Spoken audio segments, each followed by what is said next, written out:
नमस्कार, मी Abhijit Shinde, import export फेडरेशनच्या माध्यमातून आज आपल्यासमोर आयात निर्यात या उद्योगातील संधी या विषयावर आपण बोलणार आहोत। आपण पाहतो की आज महाराष्ट्राची परिस्थिती काय। आपले पंतप्रधानांनी आपल्याला आत्मनिर्भर व्हायला सांगितले। याचा अर्थ की सध्या परिस्थिती संकटमय आहे आणि त्यामध्ये आपल्याला संधी पण आहे। याचा अर्थ संधी पण आहे, पण त्या संधी मिळवण्यासाठी स्वतःला सक्षम बनणं अत्यंत आवश्यक आहे। भारताच्या नवीन पॉलिसीज आणि पुढचं धोरण हे अतिशय चांगले आहेत, पण त्यावर काम करणं हे तुमच्या आणि आमच्या हातामध्ये आहे। तर ते कसं करता येईल? आपल्याला आयात निर्यात क्षेत्र हे एक वेगळं क्षेत्र आहे। इम्पोर्ट एक्सपोर्ट फेडरेशनच्या माध्यमातून आम्ही लोकांना प्रशिक्षण देणं, अवेअरनेस वाढवणं, ट्रेनिंग्स कंडक्ट करणं, सर्व लायसन्सिंगची कामं करणं, SMEजना छोट्या कंपन्यांना कन्सल्टिंग करणं आणि ट्रेडिंग करणं हे सगळे व्यवसाय करतो। आमची काही ग्रुप कंपनीज आहेत, त्यांच्यामार्फत आम्ही अनेक ॲग्रिकल्चर माझा पोर्टफोलिओ स्वतःचा, त्यामध्ये आम्ही ट्रेडिंग करतो आणि बाकीच्याही काही प्रोडक्ट्समध्ये आम्ही इतर लोकांबरोबर व्यवसाय करतो। आज मित्रांनो, आजच्या या सेशनचं काय उद्देश असेल तर आपण काहीतरी डोक्यामध्ये टार्गेट ठेवून हे सेशन करूयात। तुमच्याशी संवाद तर मला साधायचाच आहे, पण त्याआधी काहीतरी डिसिजन आपण घेतलं पाहिजे की ह्या सेशनमधून मला काय पाहिजे। तर मला असं वाटतं की आपण इतके शेकडोनं आज या फेसबुक लाईव्हच्या माध्यमातून जोडल्या गेलो, तर आपल्यातल्या काही लोकांनी आज निर्णय घेता येईल की आयात निर्यात व्यवसाय आपल्यासाठी आहे किंवा नाही, आणि ज्यांना शक्य आहे त्यांनी या क्षेत्रामध्ये यायला पाहिजे असं आम्हाला वाटतं। ठीक आहे, तर ते तुमचं आज मी त्या निर्णय घेण्यासाठी तुम्हाला मदत करू शकतो। एक इम्पोर्ट एक्सपोर्ट व्यवसायाचा एक ओव्हरव्ह्यू छोटासा मी आज तुम्हाला देईन। मला काय पाहिजे तर मला तुम्हा सर्वांची साथ पाहिजे, नेटवर्क पाहिजे। आपल्यातले अनेक लोक बाहेर आहेत, बाहेरच्या देशांमध्ये आहेत, आपल्यातले अनेक नातेवाईक असतील, मित्र असतील, ह्या सर्वांचं नेटवर्क, ह्या सर्वांची बांधणी आपल्याला करावी लागणार आहे जर आपल्याला महाराष्ट्राला पुढे नेऊन जायचं असेल तर। त्यासाठीच हा प्रयत्न आहे। जर आपण पाहिलं तर आपण आता आपल्या भारताबद्दल बोलूयात। आयात निर्यात क्षेत्रामध्ये भारताचं स्थान काय, सध्या काय परिस्थिती आहे? जर आपण बघितलं की जगाच्या नकाशावरती भारत कुठे आहे, तर जर तो नकाशा तुम्ही समोर आणला जगाचा, तर तुम्हाला दिसेल की आपल्या उजव्या साईडला गल्फ कंट्रीज आहेत, इराण, इराक सारखे मित्र राष्ट्र आहेत, खाली आफ्रिका आहे, त्यांच्याशी सुद्धा आपले संबंध खूप चांगले आहेत, वरती युरोप आहे आणि पलीकडे अमेरिका, कॅनडा वगैरे प्रगत देश आहेत। लेफ्ट साईडला बघितलं तर साऊथ ईस्ट कंट्रीज आहेत, चायना, बांगलादेश, इंडोनेशिया, फिलिपाईन्स, वरती जपान, कोरिया आणि पुढे ऑस्ट्रेलिया आणि न्यूझीलंड हे देश आहेत। म्हणजे भारत हा पूर्ण जगाच्या बरोबर मध्यात येतो। आपली कनेक्टिव्हिटी खूप चांगली आहे, पूर्ण जगाला आपण माल पुरवू शकतो। जो चायनाने केलं ते आपण पण करू शकतो। आपलं पण लोकेशन अतिशय उत्तम आहे। आपली जर कोस्टल लाईन बघितली तर 7,500 किलोमीटरपेक्षा जास्त आपली कोस्टल लाईन आहे। आपल्याकडे 12-13 इंटरनॅशनल पोर्ट्स आहेत आणि छोटे 200 पोर्ट्स आपल्याकडे आहेत, आणि हे खूप चांगले इन्फ्रास्ट्रक्चर सध्या भारताकडे आहे, आणि ह्याच्या माध्यमातून आपण हा व्यवसाय नक्कीच वाढवू शकतो। आता पुन्हा जर भारताचं लोकेशन आपण पाहिलं तर मधोमध आहे, पण आता आपण बिझनेस माइंडसेटने त्याचा विचार करूया थोडासा। आणखी काय याचा अर्थ आहे? आपल्या आजूबाजूला कोण आहेत? तर आपल्या आजूबाजूला हे जे मोठे राष्ट्र आहेत, चीन, बांगलादेश 25 कोटी, पाकिस्तान, श्रीलंका, गल्फ कंट्रीज आणि जवळ इराण, इराक, ह्या सर्वांची जर गोळाबेरीज केली तर हे सगळे मिळून किती करोड होतात? भारतात 135 करोड आहे, 137 करोड, चायना 140 करोड आणि बाकीचे 126 करोड। म्हणजे हे सर्व भारत आणि आजूबाजूचे राष्ट्र मिळून 400 कोटी लोक होतात मित्रांनो, 400 करोड। जगामध्ये असे लोक आहेत तरी किती? या जगावरती 750 कोटी लोक राहतात, त्यातले 400 कोटी लोक भारत आणि आजूबाजूलाच आहेत, पण आपण कधी त्या मानसिकतेनं त्यांच्याकडे बघितलं नाही। सर्वसामान्यांबद्दल बोलतो मी, ज्यांना माहिती येते यांच्याबरोबर व्यवसाय करतात, कारण आकडे तसे आहेत। तर ही 400 कोटी जी लोक आहेत हे मार्केट आहे, आणि आपल्याला जर भारताला पुढे जायचं असेल तर ह्या मार्केटला आपल्याला कन्सिडर करावं लागेल। भारतामध्ये ऑलरेडी कॉम्पिटिशन खूप आहे, ऑलरेडी एवढी बेरोजगारी आहे, आता त्यामध्ये आणखी भर पडणार आहे, म्हणजे परिस्थिती आणखी चिघळणार आहे, आणि भारतामधली मार्केट सॅच्युरेट आहे। ह्यामध्ये आपल्याला लोकसंख्या जास्त आहे, पण आपली पेईंग कॅपॅसिटी तेवढी नाही आहे। ह्या गोष्टी जर लक्षात घेतला तर आपल्याला आपला प्रोडक्ट्स, आपले माल, आपले गुड्स भारताबाहेर विकणं सुद्धा आवश्यक आहे। 100% नाही, पण ॲटलिस्ट 20% of that has to be sold overseas. That is the next move India needs. आणि हीच आपल्या भारत सरकारची पण गरज आहे. कशी ती आपण पुढे पाहूया. तर हे मार्केट जे आहे 400 कोटीचं, हे आपल्याला इग्नोर करून चालणार नाही. हे भारताच्या बाजूलाच आहे. पण आपण कधी इथून जर दिल्लीला जायचं म्हटलं भारतातून कुठे किती वेळ लागतो? विमानानं 3 तास. आणि दुबईला जायला तेवढाच वेळ लागतो. पण आपण त्या मानसिकतेने कधी दुबईकडे बघितलं नाही, हो ना. तर आपण पुढे बघूयात आकडे कसे आहेत आपल्या सर्वांचे. जर भारताचं जर आयात निर्यातीमधलं स्थान बघितलं, जर आकडे बघितले, तर ते अतिशय चांगले पण आहेत जागतिक मार्केटच्या दृष्टीनं. भारतानं 18-19 साली $331 बिलियन, $331 बिलियन एवढा एक्सपोर्ट केलं. जर $1 इक्वल टू 70 रुपीज जर धरलं तर याची व्हॅल्यू होते साधारणतः 22 लाख कोटी. एवढं आपण एक्सपोर्ट केलं 18-19 साली. मोठा आकडा हा, 22 लाख करोड. जर आपण इम्पोर्ट बघितलं तर इम्पोर्ट बघता तर आपल्याला आश्चर्य वाटेल, भारताचं इम्पोर्ट एक्सपोर्टच्या 1.5 पट आहे. म्हणजे आपण किती आहे इम्पोर्ट? $507 बिलियन, म्हणजे रुपयांमध्ये 34 लाख कोटी. म्हणजे 22 लाख कोटी आपण कमवतोय आणि आपण 34 लाख कोटी खर्च करतोय. असा हा उलटा कारभार सध्या भारताचा चाललेला आहे. पण तरी 56 लाख, 22 लाख आणि 34 म्हणजे 56 लाख करोडचा हा इंटरनॅशनल व्यवसाय आहे. हा मर्चंट ट्रेडचा आहे. सर्व्हिस एक्सपोर्टचे नंबर्स वेगळे आहेत, हे मर्चंट ट्रेडचे आहेत. म्हणजे गुड्स ट्रेड करणं. 56 लाख कोटी एवढा मोठा हा व्यवसाय आहे. आणि यामध्ये सर्वसामान्य माणसं नाहीत किंवा खूप कमी आहेत असं आम्हाला दिसून येत आहे. ह्यातून आम्हाला असं दिसतं की यामध्ये प्रचंड संधी आहे. आणि जेव्हा भारताची आकड्यांची थोडीशी माहिती झाली, त्याबद्दल आणखी जाणून घेतलं, भारताची पॉलिसी बघितली, त्याचा अर्थ समजून घेतला, तर असं दिसतं की भारताच्या इकॉनॉमीला एक्सपोर्ट वाढवण्याची अत्यंत गरज आहे. कारण आपल्याला ऑइल घ्यायचं म्हटलं तरी फॉरेन एक्सचेंज डॉलर्स खर्च करावे लागणार. डॉलर्स येणार कुठून? कमावे लागतात डॉलर्स. मग एक्सपोर्ट करावं लागतं. पण एक्सपोर्ट आपलं कमी आहे, त्या प्रमाणात वाढत नाही आहे. म्हणजे भारताच्या अर्थव्यवस्थेमध्ये निगेटिव्ह डिफिसिट आहे, ट्रेड डिफिसिट, वित्तीय तूट. 34 लाख कोटी आणि 22 लाख कोटी, 12 लाख करोड ही वित्तीय तूट होती मर्चंटाईज एक्सपोर्टची 2018-19 साली. आणि हेच भारत सरकारचं हेडॅक आहे, डोकीदुखी आहे. आणि ही तूट कमी करण्यासाठी भारत सरकार युद्ध पातळीवर प्रयत्न करते. त्यासाठी नवीन नवीन स्कीम्स आणणं, लोकांना एज्युकेट करणं, हे भारत सरकार करतं आहे. आणि त्याचाच एक भाग म्हणून आम्ही आज आपल्यासमोर हा विषय घेऊन आलो.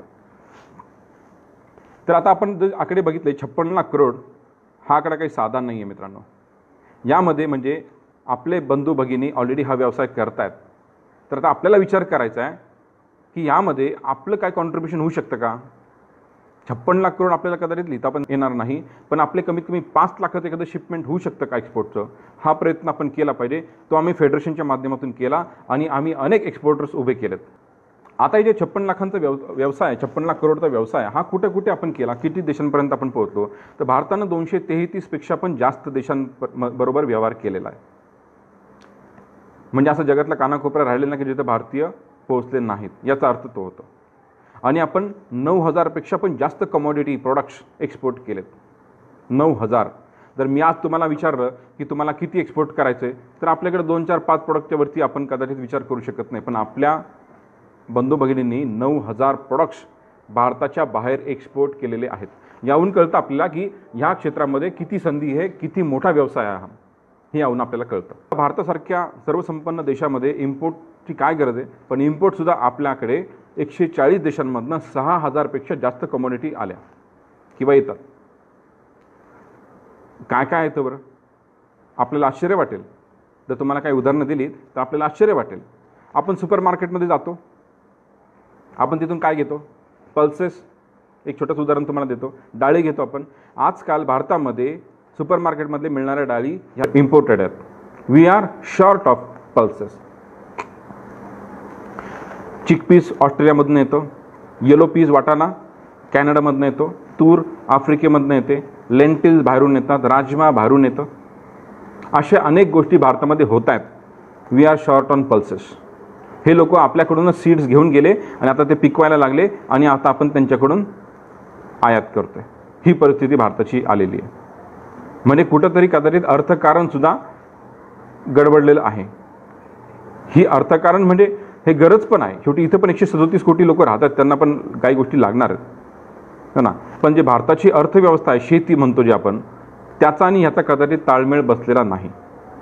तर एवढं जर बघतो आपण, इम्पोर्ट होतं आहे, पल्सेस. आणखी जर बघता तुम्ही पुढे, तर इडिबल ऑइल, जे ऑइल आपण घेतो सुपर मार्केटमध्ये, कुठलंही ऑइल घ्या, हे कुठलंच ऑइल प्युअर नसतं. भारताच्या ऑइलची डिमांड आहे 275 लाख लिटर, 275 लाख लिटर. आपण प्रोड्यूस करतो हार्डली 75 to 80 लाख लिटर. म्हणजे 200 लाख लिटर ऑइल भारतामध्ये इम्पोर्ट होतं आहे. Palm oil, sunflower oil 100% imported. आता ती गरज पण आहे. आपली कुठलंच व्यक्ती म्हणजे आपण ऑइलशिवाय जगू शकत नाही, त्याच्याशिवाय आपलं जेवण बनत नाही, गरज आहे. पण याचा अर्थ भारताकडे ऑइल सीड्स संपल्यात. We are short on that. आता जर तुम्ही बघता, नितीन गडकरींचं भाषण होतं, आपल्याला सांगितलं ऑइल सीड्स कधी आपण वळायला पाहिजे. हा त्याचाच एक भाग आहे.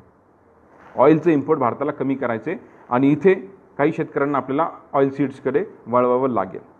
तर ह्यावरती सरकार मार्गदर्शन करते, सरकार सांगतं या गोष्टी, पण त्या आपल्याला समजून घेणं आणि त्यावरती काम करणं हे अतिशय आवश्यक आहे. आणखी जर तुम्ही इम्पोर्ट आणि एक्सपोर्टचे जे आकडे बघितले आपण, याचे खूप मजेशीर उदाहरणं आहेत की एक्सपोर्टपेक्षा इम्पोर्ट जास्त का. याचं एक छोटंसं उदाहरण जर तुम्हाला दिलं, जसं आपण ज्याला व्हाईट गोल्ड म्हणतो, कापूस विदर्भात पिकतो. कापसाचं काय व्हॅल्युएशन आहे, काय किंमत आहे कापसाची? 45 रुपये क्विंटल. सरकारची काय MSP असेल याच्या आसपास, आणि त्याच्या किंवा त्याच्या खालीच कापसाची खरेदी होते सध्या. ठीक आहे. हे कापूस कोण घेतो? सरकारच खरेदी करतं खरेदी केंद्रांमध्ये, आपण माहिती आहे. आणि काही व्यापारी घेतात ज्यांचे जिनिंग आणि प्रेसिंग मिल्स आहेत, त्या कापसाचे क्लिनिंग करून ते बेल्स बनवतात. हे बेल्स टेक्स्टाईल कंपन्यांना विकतात आणि एक्सपोर्टही करतात. एक्सपोर्ट कोणाला करतात? चायना, चीन आणि बांगलादेश यांना एक्सपोर्ट करतात. का? तर ते त्यापासून ॲडव्हान्स फॅब्रिक तयार करतात आणि पुढे ब्रँडेड कपडे बनवतात आणि मग ते एक्सपोर्ट करतात अमेरिका आणि युरोपमध्ये. युरोपमध्ये राहिलो आहे, जेव्हा तिथे होतो सुपर मार्केटमध्ये मॉल्समध्ये जायचो, तेव्हा दिसायचं made in Bangladesh, made in Bangladesh, made in चीन, मेड इन चायना आणि कधी कधी भारत. वाईट वाटायचं. म्हणजे बांगलादेशसारखा छोटासा देश, जो आपला एकेकाळी भाग होता, तो सुद्धा टेक्स्टाईलमध्ये भारताच्या पुढे गेलेला आहे. दॅ मोर पॉप्युलर दॅन अस. ते त्यांचे टेक्स्टाईलचे आकडे आपल्यापेक्षा कितीतरी मोठे आहेत आणि आपण त्यांना एक्सपोर्ट करतो. म्हणजे ते व्हॅल्यू ॲडिशन करतात, पुढचं काम करतात आणि आपण त्या प्रमाणात करत नाही आहे. किंवा आपल्याकडे होतं आहे, पण हे कोण करते? तुम्हाला माहिती कोणते कापड चांगलं आहे भारतामध्ये? रेमंड, बिर्ला. म्हणजे हे मोठे नावं घेतल्याशिवाय आपल्याकडे बाकीचे मध्यमवर्गीय किंवा छोटे व्यावसायिकामध्ये नाहीच आहेत किंवा खूप कमी आहेत. त्यांच्यापर्यंत हे ज्ञान किंवा हे नॉलेज, हा बिझनेस पोहोचलाच नाही आहे. हे सगळे मोठे लोक याच्यामध्ये आहेत. तर आपल्या सर्वांना सुद्धा इकडे बघण्याची अत्यंत आवश्यकता आहे. टेक्स्टाईलचं मी मुद्दाम सांगितलं कारण आपलं सोलापूर, कोल्हापूर सुद्धा त्यामध्ये आहे. अत्यंत गरज आहे आणि संधीसुद्धा आहे. आत्तासुद्धा भारताचे टेक्स्टाईलचे नंबर्स पण चांगले आहेत, पण ते आणखी प्रचंड प्रमाणात वाढू शकतात असं आम्हाला वाटतं. अमेरिका सगळ्यात मोठा बायर आहे आपला टेक्स्टाईलचा, प्रीमियम मार्केट आहे शिवाय, है ना. बेडशीट्स, टॉवेल्स हे घेतात ते. तर ह्यासाठी ह्या उद्योगाकडे आपण बारकाईनं बघितलं पाहिजे, हा उद्योग समजून घेतला पाहिजे आणि ज्यांची क्षमता त्यांनी याच्यामध्ये आले पाहिजे. जर आपण बघितलं आता तर तुम्हाला सांगितलं भारताचे आकडे इम्पोर्ट एक्सपोर्टचे 22 लाख कोटी, 34 लाख कोटी. आणि आपण हे पण सांगितलं की भारताचं लोकेशन किती महत्त्वाचं आहे. आता बघूया ह्या लोकेशनचा आणि ह्या आकड्यांचा काय संबंध आहे. जर आपण एक्सपोर्टच्या बद्दल बघितलं तर 50% जास्त एक्सपोर्ट आपण गल्फ कंट्रीमध्ये किंवा एशियामध्येच केलं आहे. म्हणजे भारताच्या आजूबाजूच्यामध्ये 400 कोटी लोकांनाच केलं आहे. आणि इम्पोर्ट 60% जास्त इम्पोर्ट आपण ह्या एशियन कंट्रीमधूनच करतो. मग यामध्ये सगळ्यात मोठं ऑइल आहे आणि चीन आहे, इलेक्ट्रॉनिक्स, इलेक्ट्रिकल्स. म्हणजे आपल्या आजूबाजूच्या देशांबरोबरच आपला व्यवहार खूप मोठा आहे.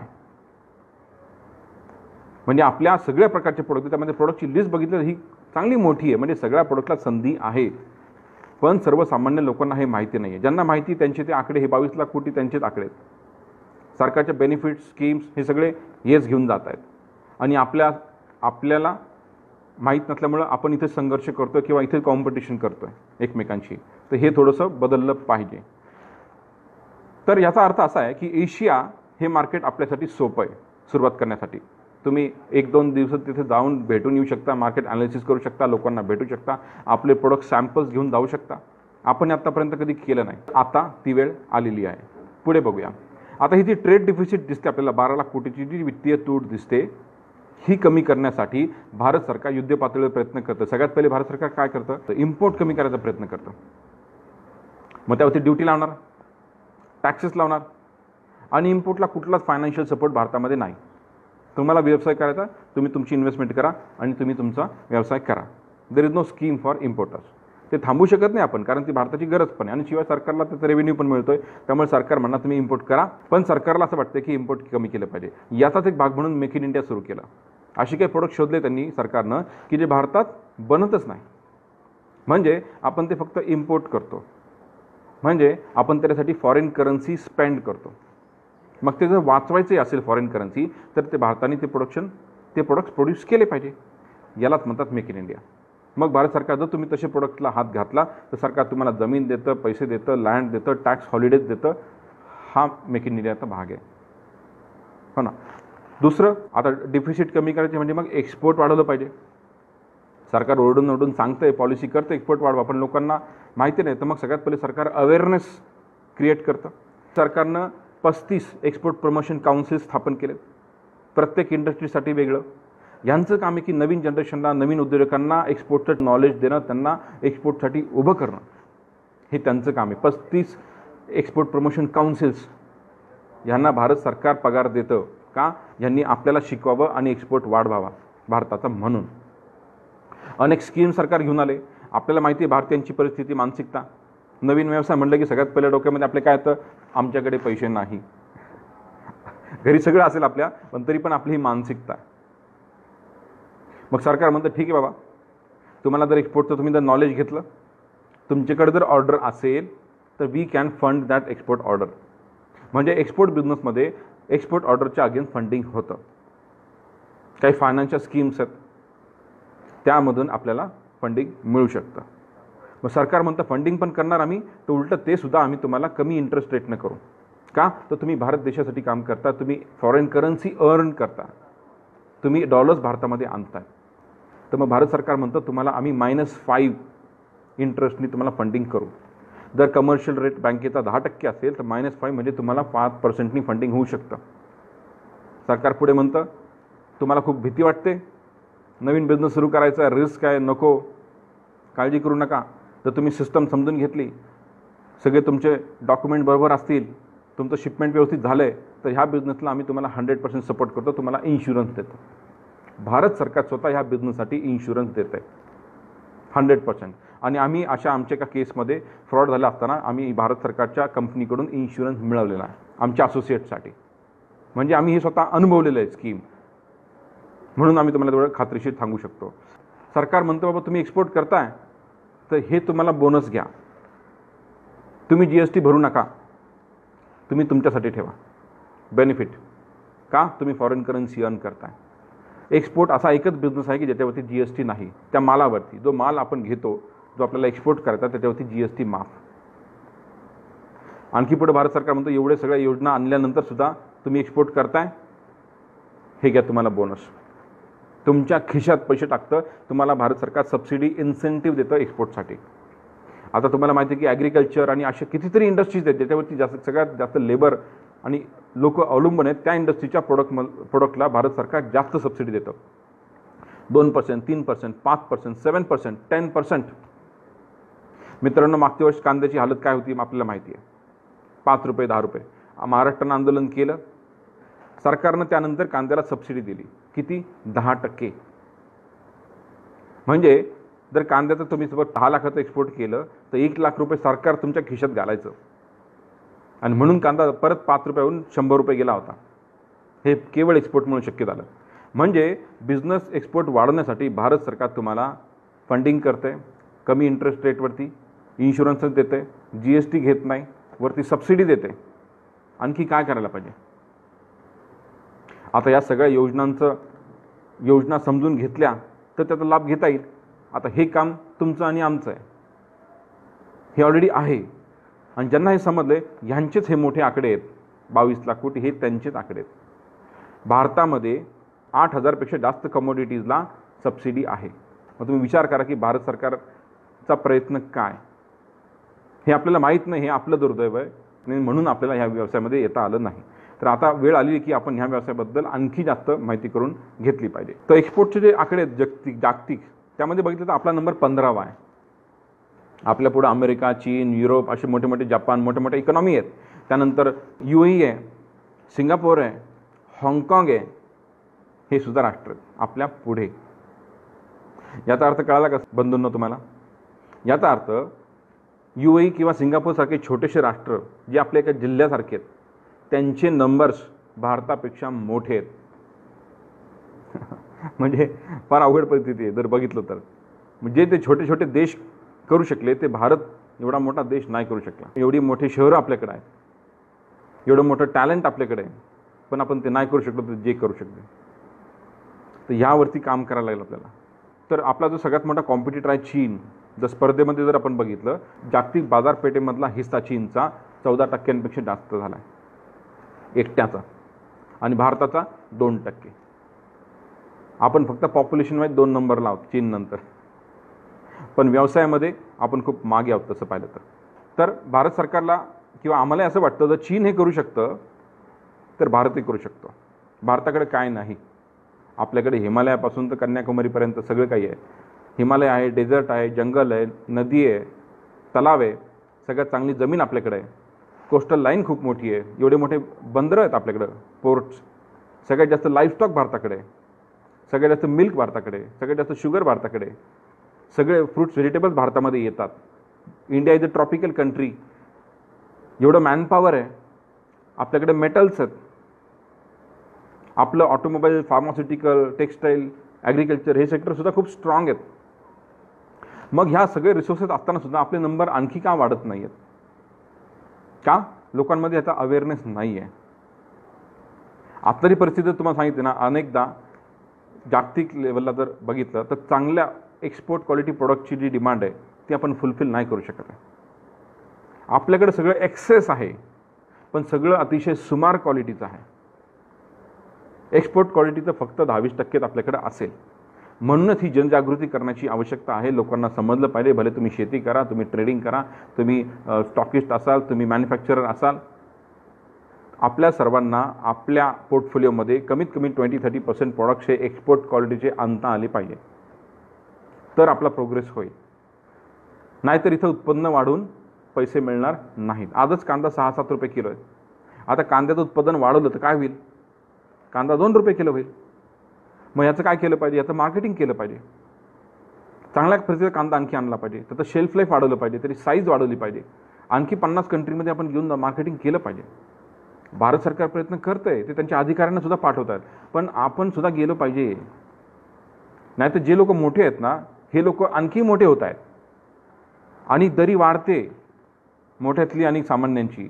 हे भारतामध्ये होतं आहे, कारण संधी मिळते भारताला, ते त्यांच्याकडे जाणार. आपल्याला माहितीच नाही कारण कसं करायची. आपण घाबरतो, नॉलेज नाही, शिकत नाही.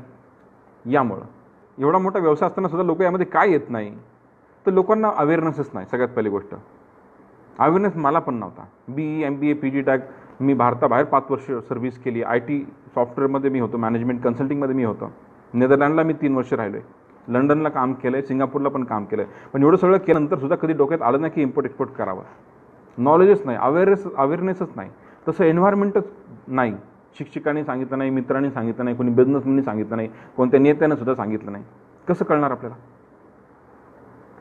यामुळं उशीर झाला असं माझ्या बाबतीत तरी मला वाटतं, हो ना. पण मग मला जे समजतं, मी जे शिकतो, मला सवय की लोकांना शिकवण्याची.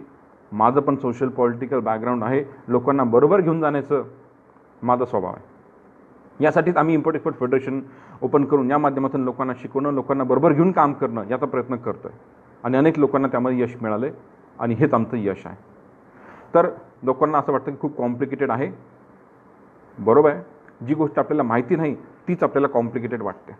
2 वर्षापूर्वी GST सुद्धा आंदोलन झालं होतं, GSTच्या विरोधात. पण आज बघता तर GSTनं लाईफ सोपं केलं आहे. सगळं काही ऑनलाईन, तुम्ही तुमचं टॅक्सेस भरू शकता, ट्रान्सपरंट आहे, सगळं काही दिसतं, लाईफ सोपं झालं आहे. तसंच ही सिस्टम जर तुम्ही समजून घेतली तर ही काय फार कॉम्प्लिकेटेड सिस्टम नाही. जगामध्ये सगळ्या देशांमध्ये सगळे लोक हा व्यवहार करतात, फक्त ते आपल्याला माहिती नाही म्हणून आपल्याला ते कॉम्प्लिकेटेड वाटतं. भारताचा उगम, भारताचा शोध ज्यानं लावला वास्को द गामानं, त्याने कशासाठी लावला? लोक इथं आले गोल्डसाठी, स्पायसेससाठी, वूडसाठी, लेबरसाठी, म्हणजे इम्पोर्ट एक्सपोर्टसाठीच कदाचित भारताचा शोध लागला असेल. तेव्हापासून हा व्यवसाय चालू आहे, व्यापार हा तेव्हापासून चालू आहे. इथून मोफत तर फ्रीमध्ये तर घेऊन गेले नसतील, ते पैसे काहीतरी देऊनच घेऊन गेले असतील ना. तेव्हापासून हा व्यापार चालू आहे. पण सामान्य माणसामध्ये आलीच नाही. प्रत्येक सामान्य माणूस चीनमधला फॅक्टरी टाकायची असेल तर विचार करतो की मला आता फॅक्टरी टाकायची ना, तर मला फॅक्टरी टाकून अख्ख्या जगाला विकायचं आहे. आणि म्हणून चीननं ते अचीव केलं. आपल्याकडे उलटं आहे. आपण काय करणार? व्यवसाय सुरू करायचा म्हणजे सगळ्यात पहिले फोन लावणार, म्हणणार CA साहेबांना, सर सबसिडी कशाला जास्त आहे. मग ती सबसिडी आपण डबल कशी मिळेल हे करणार, मग ते लोन घेणार, मग तो प्रोजेक्ट उभा करणार आणि मग ती सबसिडी घेऊन तो प्रोजेक्ट बंद करणार. आपली मानसिकता थोडीशी अशी आहे. तर हे थोडंसं बदललं पाहिजे. आपल्याला जागतिक व्यापाराच्या दृष्टीनं विचार केला पाहिजे, तरच आपण प्रोग्रेस करू शकू, तरच आपल्याला भवितव्य आहे. अदरवाईज फक्त आपण जगणार, आपण मोठे होऊ शकत नाही. अनेक लोकांना असं वाटतं की ह्या बिझनेसमध्ये खूप पैसा लागतो. पैसे लागतात, पण पैसे सगळ्याच बिझनेसला लागतात आजकाल. या बिझनेसमध्ये किती पैसे लागतात? जर तुम्हाला आज जर म्हणलं का महाराष्ट्रातली एखादी सोपी कमॉडिटी, आता आपण सगळे आपल्या सगळ्यांचा शेतीशी संबंध आहे, तर आपण ॲग्रिकल्चरमधलं एखादं उदाहरण घेऊ. ऑनियन काय भाव आहे? कांदा 7 रुपये 8 रुपये किलो. पोर्टवर आज काय भाव पडेल? मुंबईपर्यंत जरी न्यायचं म्हटलं, ग्रेडिंग सॉर्टिंग पॅकिंग करून 9 रुपये. एका कंटेनरमध्ये किती कांदा जातो? 29-30 मेट्रिक टन कॅल्क्युलेशनला धरू आपण. म्हणजे 9 रुपये × 30 किती झाला? 2.25 लाख रुपये. आज दुबईला पाठवायचं भाडं किती आहे? कस्टम क्लिअरन्स आणि फ्रेट 2.5-2.25 लाख रुपये. म्हणजे 2.5 लाख हे 2.5 लाख हे, म्हणजे 5 लाखामध्ये कांद्याचं एक कंटेनर एक्सपोर्ट होऊ शकतं. बरोबर? मग आपण ती रिस्क घ्यायला पाहिजे की नाही? 5 लाख फार जास्त आहेत का? आज जर म्हणलं आपण पुण्यामध्ये मुंबईमध्ये चहाचं दुकान टाकायचं तर किती पैसे लागतात आपल्याला माहिती आहे. येवले साहेब किती फी घेतात? कुठले फ्रँचायझीचं दुकान घ्या तुम्ही, किती फी आहे बघतो आपण. येवल्यांची 11 लाख रुपये फी आहे आणि 11 लाख रुपये परत दुकान उभं करण्यासाठी, म्हणजे 22 लाख रुपये लागतात त्याला. तो पण बिझनेस आहे चांगला, पण हे पण केलं पाहिजे ना आपण. शेतकऱ्यांनी जे पिकवतोय आपण, जे आपलं प्रोडक्शन आहे, ज्याच्यावर आपलं भवितव्य अवलंबून आहे, हे विकायला शिकलं पाहिजे. हे आपण स्वतः विकलं पाहिजे, जास्तीत जास्त विकलं पाहिजे, तर त्याला भवितव्य मिळेल. जे आपण करत नाही, जे आम्ही पण करत नव्हतो. आपण फक्त पिकवायचं, नावाला मोठे शेतकरी, पण पिकवलं मार्केटमध्ये टाकतो, भाव मिळत नाही, आंदोलन करायचं. एवढंपर्यंतच आपल्याला माहिती आहे सध्या. पण नंतर मी ज्या क्षेत्रामध्ये आलो तेव्हा बघितलं, अरे हे तर फार मोठं गणित आहे. भारताचे नंबर्स बघितले, ॲग्रिकल्चरचे एक्सपोर्टचे नंबर बघितले, त्यामध्ये दिसलं ऑनियन तर 7व्या-8व्या नंबरलाच दिसतंय. हे असं कसं झालं? 3,500 कोटी रुपये ऑनियनचे एक्सपोर्ट होतं आहे. ऑनियन आपल्याला माहिती, ऑनियन कुठे? महाराष्ट्रात येतो 1 नंबर भारतामध्ये. नाशिक, नगर, पुणे, सातारा, सांगली आणि सोलापूर या भागामधूनच ऑनियन एक्सपोर्ट होतं आहे. 2-2.5 हजार कोटी रुपयांचं ऑनियन इथून एक्सपोर्ट होतं आहे दरवर्षी. मग आपल्याला माहितीच नाही आणि आपण फक्त सगळ्यात मोठे शेतकरी. परत शेवटी वर सरकारनं कांद्याला सबसिडी दिली होती मागच्या वर्षीची 10 रुपये. याचं पण गणित बघा तुम्ही आता. याचं बेनिफिट कोणाला भेटलं? ह्या एक्सपोर्टर्सला भेटलं, ज्यांना ही सिस्टम माहिती आहे. ती शेतकऱ्यांना 5 रुपयेच भाव भेटला. हे दुर्दैव आहे. हे आपलं अज्ञानामुळं होतं आहे मित्रांनो. आता आम्ही मागच्या 3 महिन्यापूर्वी DGFT director general of foreign trade यांच्याबरोबर एक प्रोग्राम केला होता. आता नवीन भारताची पॉलिसी बनत होती. पंचवार्षिक प्लॅन भारतात असतो. 2020 ते 2025 नवीन फॉरेन ट्रेड पॉलिसी भारताची येणार होती. आता ती एक्सटेंड केली 1 वर्षांनी, जुनी पॉलिसी. पण त्यावेळेस मिनिस्ट्रीनं सांगितलं DGFTला की एक्सपोर्टरचे प्रॉब्लेम्स शोधून आणा. मग त्यांनी आम्हाला विचारलं की छोट्या एक्सपोर्टरचे प्रॉब्लेम्स काय? कारण त्यांच्यापर्यंत छोटे एक्सपोर्टर पोहोचतच नाही सरकारी अधिकाऱ्यापर्यंत. त्यांच्याकडे मोठे मोठे एक्सपोर्टर जातात. छोटे एक्सपोर्टर आमच्याकडे येतात, आमचं कंटेनर अटकलं, हे लायसन्स भेटत नाही, ते लायसन्स भेटत नाही, असं झालं तसं झालं, काहीतरी करा, फ्रॉड झाला. त्यांनी आम्हाला विचारलं छोट्या एक्सपोर्टरचे प्रॉब्लेम्स काय? मग आम्ही प्रोग्राम अरेंज केला, 200 लोक बोलवले. मग पाडा वाचलं सगळं. एका तासाने ना ते डायरेक्टर साहेब निघून गेले. एवढे प्रश्न त्यांच्यासमोर मांडले. तिथं आम्ही डिमांड केलं त्यांना, जर एक्सपोर्टरला सबसिडी मिळते आहे तर शेतकऱ्याला सुद्धा सबसिडी मिळाली पाहिजे, तर तो निर्यातक्षम पिकवेल. हे आम्ही त्यांच्यासमोर मांडलं. बरोबर ना. आज आपल्याकडे डाळिंबाची रिक्वायरमेंट आहे, डाळिंबच नाही एक्सपोर्ट क्वालिटीचं, का कसं करणार आपण? आणि इथं तर बागा लावतात सगळं ॲव्हरेज क्वालिटीचं, ते आणखी आपण प्रॉब्लेममध्ये येऊ. म्हणून आम्ही सरकारला सांगितलं, हा इंटिग्रेटेड ॲप्रोच घेऊन काम केलं पाहिजे.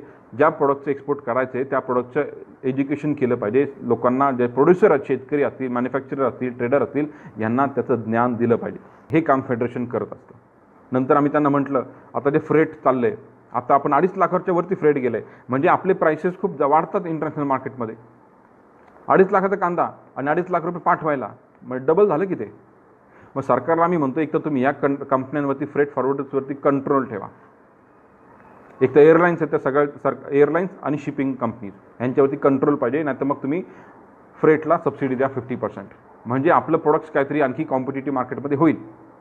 जे बाकी देश पण करतात, चायना करतं. चायनानी प्रत्येक कंट्रीमध्ये ऑफिसं उघडलेत सरकारचे, त्यांचे स्वतःचे, आणि त्यांची स्वतःचे सरकारी लोक तिथं बसून आहेत. आपण काय करतोय आपल्याला माहितीच नाही. आपल्याला ही इंडस्ट्रीच माहीत नाही, तर आपल्याला आपल्या मालाचं पुढं काय करायचं हे पण मग कसं कळणार? म्हणून आता थोडं आपल्या गावातून, जिल्ह्यातून थोडं बाहेर आलं पाहिजे, बाहेरच्या देशांमध्ये गेलं पाहिजे. आपलं प्रोडक्ट तिथं विकलं जाऊ शकेल का? प्रोसेसिंग करता येईल का? व्हॅलिडेशन करता येईल का? काय अडचणी आहेत ह्या समजून घेतल्या पाहिजे, तरच आपल्याला भवितव्य आहे. नाही तर आपण संपून जाणार आहे, आपण लेबर बनून राहू फक्त. एक्सपोर्टमध्ये काय येत नाही, लोक तर कॉम्प्लिकेटेड वाटतं, नाही आहे. जास्त पैसे लागतात तर नाही आहे. 5-6 लाखात तुमचं कांद्याचं एक्सपोर्ट होऊ शकतं. एकाला जास्त वाटतं तर दोघं मिळून एक कंटेनर करा. 6 लाखाची इन्व्हेस्टमेंट 3 लाखावर येईल. आता 3 लाख पण आपली रिस्क घ्यायची नसेल आपल्याला, तर मग घरी बसलेलं बरं आहे. मग ज्यांची क्षमता आहे, ज्यांच्याकडे आहे, त्यांना करू द्या, त्यांच्यासाठी आपण काम करू, असंच म्हणावं लागेल. मग ते आपण असो किंवा परप्रांतीय असतील, मग त्याला पर्याय नाही. आणि ते होतं आहे मुंबईमध्ये. मुंबईचे पण एक्सपोर्टर्स बघितले तर ते तिथे कदाचित गुजराती एक्सपोर्टर जास्त असतील तिथे, अशी परिस्थिती आज. आणि म्हणून त्यांचं सगळं लॉजिस्टिक, ट्रेन, रस्ते हे सगळं त्याच्यासाठी चाललं, कारण त्यांचं तेवढं ट्रॅफिकच आहे. त्या लोकांना काम करायचं आहे, आपल्या लोकांना नाही करायचं आहे कदाचित. आपण खूप कम्फर्ट झोनमध्ये राहतोय, म्हणजे निवांत. तर हे थोडंसं बदललं पाहिजे. आणखी या बिझनेसमध्ये रिस्क वाटते लोकांना, तर सरकारचा इन्शुरन्स आहे, 100% कव्हर आपल्याला मिळतो. अनेक लोकांना वाटतं की इंग्लिश येत नाही, तर इंग्लिशची आवश्यकता नाही फार.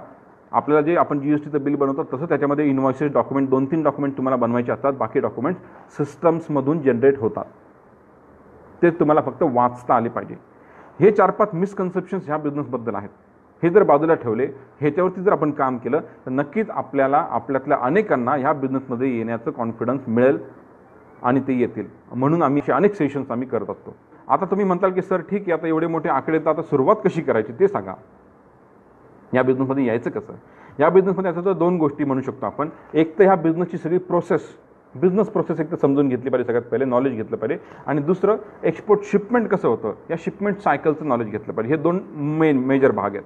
तर पहिले बिझनेस प्रोसेसमध्ये तुम्ही एक्सपोर्टर म्हणून तुमचा रोल काय असतो हे मी तुम्हाला थोडक्यात सांगतो. सगळ्यात पहिले आपल्याला याचं नॉलेज घेतलं पाहिजे. भारत सरकारची पॉलिसी काय, आपल्या इंडस्ट्री, तुम्ही ज्या इंडस्ट्रीमध्ये काम करता, ॲग्रिकल्चर असेल, टेक्स्टाईल असेल, ज्वेलरी असेल, स्पोर्ट्सवेअर असेल, फिशरी असेल, डेअरी असेल, किंवा आणखी कुठलं इंजिनिअरिंग असेल, ह्या इंडस्ट्रीची पॉलिसी काय, त्यांचे भारतचे नंबर्स काय, सध्या कोणते प्रोडक्ट एक्सपोर्ट होत आहेत, काय इम्पोर्ट होते त्याच्यामध्ये, काय मार्केटला डिमांड आहे, हे सगळ्यात पहिले मार्केट ॲनालिसिस केलं पाहिजे. बिझनेस प्रोसेस समजून घेऊन मार्केट ॲनालिसिस केलं की तुम्हाला त्यामध्ये तुमचं प्रोडक्ट फायनलाइज करता येईल की बाबा हां, हे प्रोडक्टचं मला नॉलेज आहे, किंवा माझ्याकडे, माझ्या नेटवर्कमध्ये, माझ्या जिल्ह्यामध्ये हे प्रोडक्ट मिळू शकतं, हे तुम्हाला पहिले समजलं पाहिजे. त्यानंतर मग तुम्ही तुमचं कंपनीचं लायसन्सिंग वगैरे करू शकता, की बाबा कंपनी फॉर्म करा, त्याला लायसन्स घ्या, कारण कंपनीशिवाय तर काम करू शकत नाही. त्याचं वेबसाईट बनवणं, त्याचं मार्केटिंग करणं, मार्केट ॲनालिसिस करून हे कुठं प्रोडक्ट जातं आहे, मग हे कोण घेतं आहे हे शोधून त्या लोकांशी बोलणं, हे मार्केटिंग आहे. कस्टमर्स ऑलरेडी मार्केटमध्ये आहेत. We are not going to create customers. Customer is already there. We need to be visible to them. आत्ता जर तुम्हाला काही खरेदी करायचं झालं तर तुम्ही कुठं शोधता? गुगलच प्लॅटफॉर्म आहे. म्हणजे एखादा कस्टमर जर त्याला काही पाहिजे असेल, जर तुमच्याकडं लेट्स की कॅश्यूनट आहे, त्याला जर कॅश्यूनट पाहिजे असतील मोठ्या प्रमाणात, तर कुठे शोधेल? गुगलवरती. मग तुमची कंपनी, तुमचं प्रोडक्ट, तुम्ही तिथं दिसताय का? नाही. आम्ही आमच्या गावात बसलो आहे. मग आपल्याला बाहेर पडावं लागेल मित्रांनो. हा व्यवसाय समजून घ्यायला लागेल. आपल्याला आपलं मार्केटिंग करणं, आपलं प्रेझेंटेशन करणं, सॅम्पलिंग करणं, हॅमर करणं जगाला की आमच्याकडे हे आहे, हे घ्या. त्यांच्यापर्यंत आपलं प्रोडक्ट घेऊन जाणं ही आपली जबाबदारी. ते आपल्या घरी येणार नाहीत. आपल्याकडे क्षमता आहे, प्रोडक्ट्स आहे, पण आपण त्याच्यामध्ये खूप कमी पडतोय ह्या मार्केटिंगमध्ये. त्याच्यावरती काम करणं अत्यंत आवश्यक आहे महाराष्ट्राला. ठीक आहे. तर हे बिझनेस प्रोसेस समजून घेतली, कंपनी फॉर्म केली, प्रोडक्ट आयडेंटिफाय केलं, मार्केट ॲनालिसिस केलं, मार्केट समजून घेतलं, मग कस्टमर शोधले, मग कस्टमरबरोबर एंगेजमेंट सुरू केली, प्रपोजल दिले, सॅम्पल्स दिले, निगोशिएशन केलं पेमेंट टर्म्समध्ये, डिलिव्हरी टर्म्समध्ये, पॅकेजिंगमध्ये, क्रेडिट पिरियडमध्ये, किती उधार देणार, किती उधारीवर पण चालतो व्यवसाय भरपूर. ह्या सगळ्या गोष्टी टर्म्स कंडिशन समजून घेतल्या पाहिजे. कॉन्ट्रॅक्ट सिक्युअरली कसं साईन करायचं हे समजून घेतलं पाहिजे. कॉन्ट्रॅक्ट साईन झालं, पर्चेस ऑर्डर मिळाली, इन्शुरन्सेस घेतले, ॲडव्हान्स मिळाला, काम सुरू केलं, मग प्रोडक्शन केलं किंवा प्रोक्युरमेंट केलं, ग्रेडिंग, सॉर्टिंग, पॅकिंग केलं, मग पोर्टवरती नेलं माल. पोर्टच्या पहिले काय असतं, कंटेनर फ्रेट स्टेशन किंवा कंटेनर यार्ड. तिथे हजारो लाखो कंटेनर ठेवलेले आहेत. जेव्हा आपण एखादी ऑर्डर बुक करतो तेव्हा CA आपला जो एजंट असतो तो आपल्यासाठी तिथे कंटेनर बुक करतो. आपलं प्रोडक्ट आहे, आपण तिथे नेतो, तिथे कस्टम ऑफिसर असतो, तो स्वतः इन्स्पेक्शन करतो, आपले लायसन्सेस चेक करतो आणि आपलं कस्टम क्लिअरन्स करून परमिशन देतो. म्हणजे मग आपलं कस्टम क्लिअरन्स होऊन आपला माल कंटेनर आपल्या शिपवरती ठेवलं जातं, ज्या देशाला पाठवतं त्या देशाच्या वेसलवरती, आणि मग ते वेसल सेल होतं. आणि अशा तऱ्हेने कंटेनर दुसऱ्या देशाला जातं, रिसिप्ट मिळतात. हे रिसिप्ट एक्सपोर्टरकडे येतात. एक्सपोर्टरने सगळं बघायचं, त्यातले कमर्शियल डॉक्युमेंट्स असतात ते आपल्याला इम्पोर्टरला पाठवायचे असतात आपल्या बँके थ्रू. तुम्ही तुमच्या बँकेत देणार डॉक्युमेंट, तुमची बँक डॉक्युमेंट स्क्रीन करणार आणि ते इम्पोर्टरच्या बँकला देणार. इम्पोर्टरची बँक इम्पोर्टरला फोन करणार की बाबा तुझे डॉक्युमेंट्स आलेले आहेत, तुझं $10,000 बिल आहे, तू डॉलर्स एवढे पे कर आणि डॉक्युमेंट घेऊन जा. इम्पोर्टर येणार, डॉक्युमेंट पैसे पे करणार $10,000, डॉक्युमेंट सोडवणार आणि घेऊन जाणार. डॉक्युमेंट CAकडे देणार, त्याच्या कस्टम क्लिअरन्स करणार, ड्युटी भरणार, टॅक्सेस भरणार आणि कंटेनर रिलीज करणार. त्यानंतर ते कंटेनर तो मार्केटमध्ये घेऊन जाईल आणि पुढचे पैसे कमवेल. त्यांनी जे बँकेत भरलेले $10,000 आहेत ते त्याच्या बँकेतून आपल्या बँकेत, आपल्या बँकेतून आपल्या अकाउंटमध्ये. अशा तऱ्हेचं एक्सपोर्टचं सायकल आहे. हे थोडंसं डिटेलमध्ये समजून घेतलं पाहिजे. काय फार अवघड नाही. 56 लाख करोडचा व्यवसाय ऑलरेडी होतोय, खूप मोठा आहे. 56 लाख करोड म्हणजे त्यामध्ये आपलं टार्गेट पाहिजे फक्त 5 लाखाचं होऊ शकतं का आपलं? आपल्या घरी पिकतं त्यापासून सुरुवात करता येईल का? जी आपल्या नेटवर्कमध्ये मित्रांकडे, आपल्या नातेवाईकांकडे आपल्याकडे चांगले प्रोडक्ट आहेत हे थोडे एक्सपोर्ट क्वालिटीचे बनवून प्रेझेंट करून मार्केटिंग करता येईल का? डोमेस्टिक बिझनेस पण इम्पॉर्टंट आहे. 80% तो करा, 20% हा प्रयत्न करूया आपण. मग हळूहळू आपला त्यामध्ये प्रोग्रेस होईल आणि हीच गरज भारताची आहे.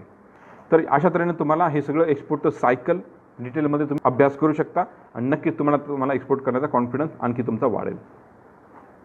यानंतर जर पुढं बघितलं आपण भारताचे नंबर्सकडे आता आपण वळू. आपण बघितलं की एक्सपोर्ट कसं होतं थोडक्यामध्ये. एक्सपोर्ट भारताचे टॉपचे सेक्टर्स बघितले, कशामध्ये संधी आहे. तुम्ही विचारताल सर आता ठीक आहे आम्हाला आता एक्सपोर्ट करायचं आहे, आता मला सांगा संधी कशामध्ये. मी तुम्हाला सांगतो भारताचे आकडे कसे आहेत. तर भारताचे जर आकडे बघितले आपण तर सगळ्यात मोठं क्षेत्र आहे आपलं किंवा मर्चंडाइज एक्सपोर्टचे आहे ते $331 बिलियन आणि इम्पोर्ट आहे $507 बिलियन. त्यामध्ये अल्फाबेटिकली किंवा मोठे सेक्टर सांगतो मी तुम्हाला. सगळ्यात मोठं आहे इंजिनिअरिंग, $80 बिलियन. आता तुम्ही प्रत्येक $1 बिलियनला 7,000 करोडनी मल्टिप्लाय करा.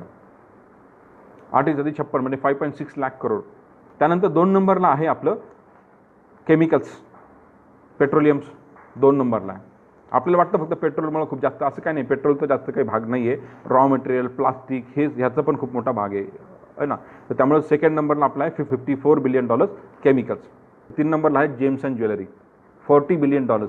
ॲग्रिकल्चरपेक्षा डायमंड महत्त्वाचे भारतासाठी. मित्रांनो आता तुम्हाला माहिती आहे डायमंड अँड ज्वेलरी कोण बनवतं, कोणतं राज्य बनवतं. आणि पूर्ण भारत जो ॲग्रिकल्चर करतो त्याचे नंबर 4 नंबरवरती आहेत.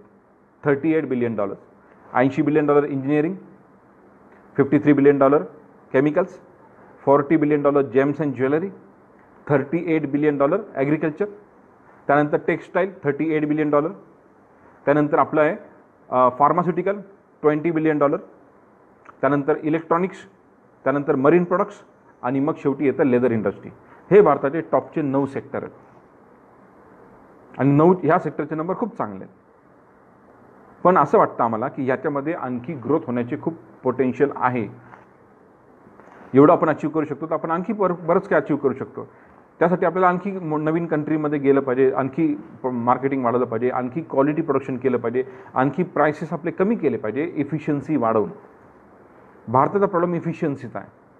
ॲग्रिकल्चरमध्ये आपण पाहतो, आपण कितीतरी साखर कारखाने, आपलं कोऑपरेटिव्ह मुवमेंट होती, एवढे साखर कारखाने आपण उभे केले. भारताचे लार्जेस्ट प्रोड्युसर आहे भारतात साखरेचा. आपल्या साखरेची MSP आहे 32 रुपये. इंटरनॅशनल मार्केटमध्ये साखर मिळते 20 रुपये. मग कसं कम्पीट करणार आपण? आपली इफिशियन्सीच नाही. आपल्याकडे एक्सेस आहे, जास्त आहे, पण ते किंमत त्याची कमी नाही आपल्याकडे. म्हणजे आपली प्रोडक्टिव्हिटी कमी आहे, पुअर आहे फार. मिल्कचं पण तसं, डेअरीचं आपल्या गाई 10 लिटर दूध ॲव्हरेज देतात, तर फॉरेनचे गाई 20 लिटर देतात. म्हणजे त्यांची इफिशियन्सी आपल्या डबल आहे. मग त्यांचं दूध आपल्यापेक्षा निम्म स्वस्त असणार आहे, बरोबर की नाही? हा भाग समजून घेतला पाहिजे आपल्याला. म्हणून आपण जागतिक कॉम्पिटिशनमध्ये खूप मागं पडतो. इफिशियन्सी आपली कमी आहे, आपली क्वालिटी पण कमी आहे, पुअर. त्यामुळं आपल्या मालाला मार्केट मिळत नाही, भाव मिळत नाही. आणि सरकार देऊन देऊन किती सबसिडी देणार? आता साखरेवरती ठीक आहे, राजकारण आहे म्हणून साखरेला सबसिडी मिळते, बाकी प्रोडक्ट्स नाही मिळत त्या प्रमाणात सपोर्ट. मग आता कॅश्यूनटचं काय होतं बघा तुम्ही. कोकणामधले कितीतरी लोक खूप स्ट्रगल करतात कोकणामध्ये. कॅश्यूनट खूप मोठी इंडस्ट्री आहे, पण त्याला सपोर्ट नाही मिळत आहे म्हणावं त्याचा. ठीक आहे, तर भारताचे हे 9 मेजर सेक्टर्स आहेत. जर महाराष्ट्राच्या दृष्टीनं पाहिलं तर महाराष्ट्र एक सगळ्यात प्रोग्रेसिव्ह राज्य आहे. भारतातलं सगळ्यात मोठा वाटा आपलाच आहे. भारताची लोकसंख्या 137 कोटी आहे, महाराष्ट्राची 12,22,00,000 आहे. अख्ख्या भारतामध्ये 9 लाख एक्सपोर्टर आहेत, त्यातले 97,000 ॲक्टिव्ह एक्सपोर्टर महाराष्ट्रामध्ये आहेत. अख्ख्या भारतामध्ये स्टार एक्सपोर्टर जे 25 कोटीच्या पुढे आहेत, सपोज स्टार एक्सपोर्टर मिळतात. एक्सपोर्टरला रेटिंग मिळतं 1 star, 2 star, 3 star, 4 star, 5 star. असे 10,000 एक्सपोर्टर भारतामध्ये आहेत. त्यातले 3,000 30% एक्सपोर्टर महाराष्ट्रात आहेत एकट्या. म्हणजे एकट्या मुंबईत आहेत. मुंबईत एवढं पोटेन्शियल त्या मुंबई याच्यामध्ये आहे. आपण त्याच्यापासून 200 किलोमीटरवरती बसलेलो आहे. भारताच्या 25% बिझनेस मुंबई करतं. 22 लाख कोटीच्या 25% बिझनेस मुंबई करतं व्हॅल्यूच्या. जर कंटेनरचं जर कॅल्क्युलेशन केलं, कंटेनर त्याला म्हणतात 20 फीट इक्विव्हॅलंट. आणि कंटेनरचं एक मोजमाप असतं, कोणत्या पोर्टहून किती एक्सपोर्ट झालं कंटेनर्स. त्याचं 60%, 55 to 60% व्हॉल्यूम एकटं मुंबई हँडल करतं. मित्रांनो, मुंबईचं काय व्हॉल्यूम आहे माहिती तुम्हाला? 14,000 container per day. 14,000 container per day एकटं मुंबई हँडल करतं. आणि आता त्यामध्ये आणखी भर पडणार आहे. आत्ता आपल्या मागच्या 2 महिन्यापूर्वी पंतप्रधानांनी मुंबईला एका नव्या पोर्टचं उद्घाटन केलं. तिथे मोठे शिप ज्याच्यावरती 25,000 कंटेनर असतात ते शिप तिथे येऊ शकतात. आणि जर ते झालं तर इन्फ्रास्ट्रक्चर किती लागेल, किती व्यवसाय होईल याचा विचार करा. आपण नाही केला तर बाहेरचे लोक येणार आहेत आणि येत आहेत. आपण त्यांना थांबवू शकत नाही. आपण फक्त नुसतं मुंबई आमची म्हणून उपयोगच नाही. हो, काम केलं पाहिजे ना. ते आपल्याला येत नाही, मात्र त्यांचं प्राबल्य झालं तिथे.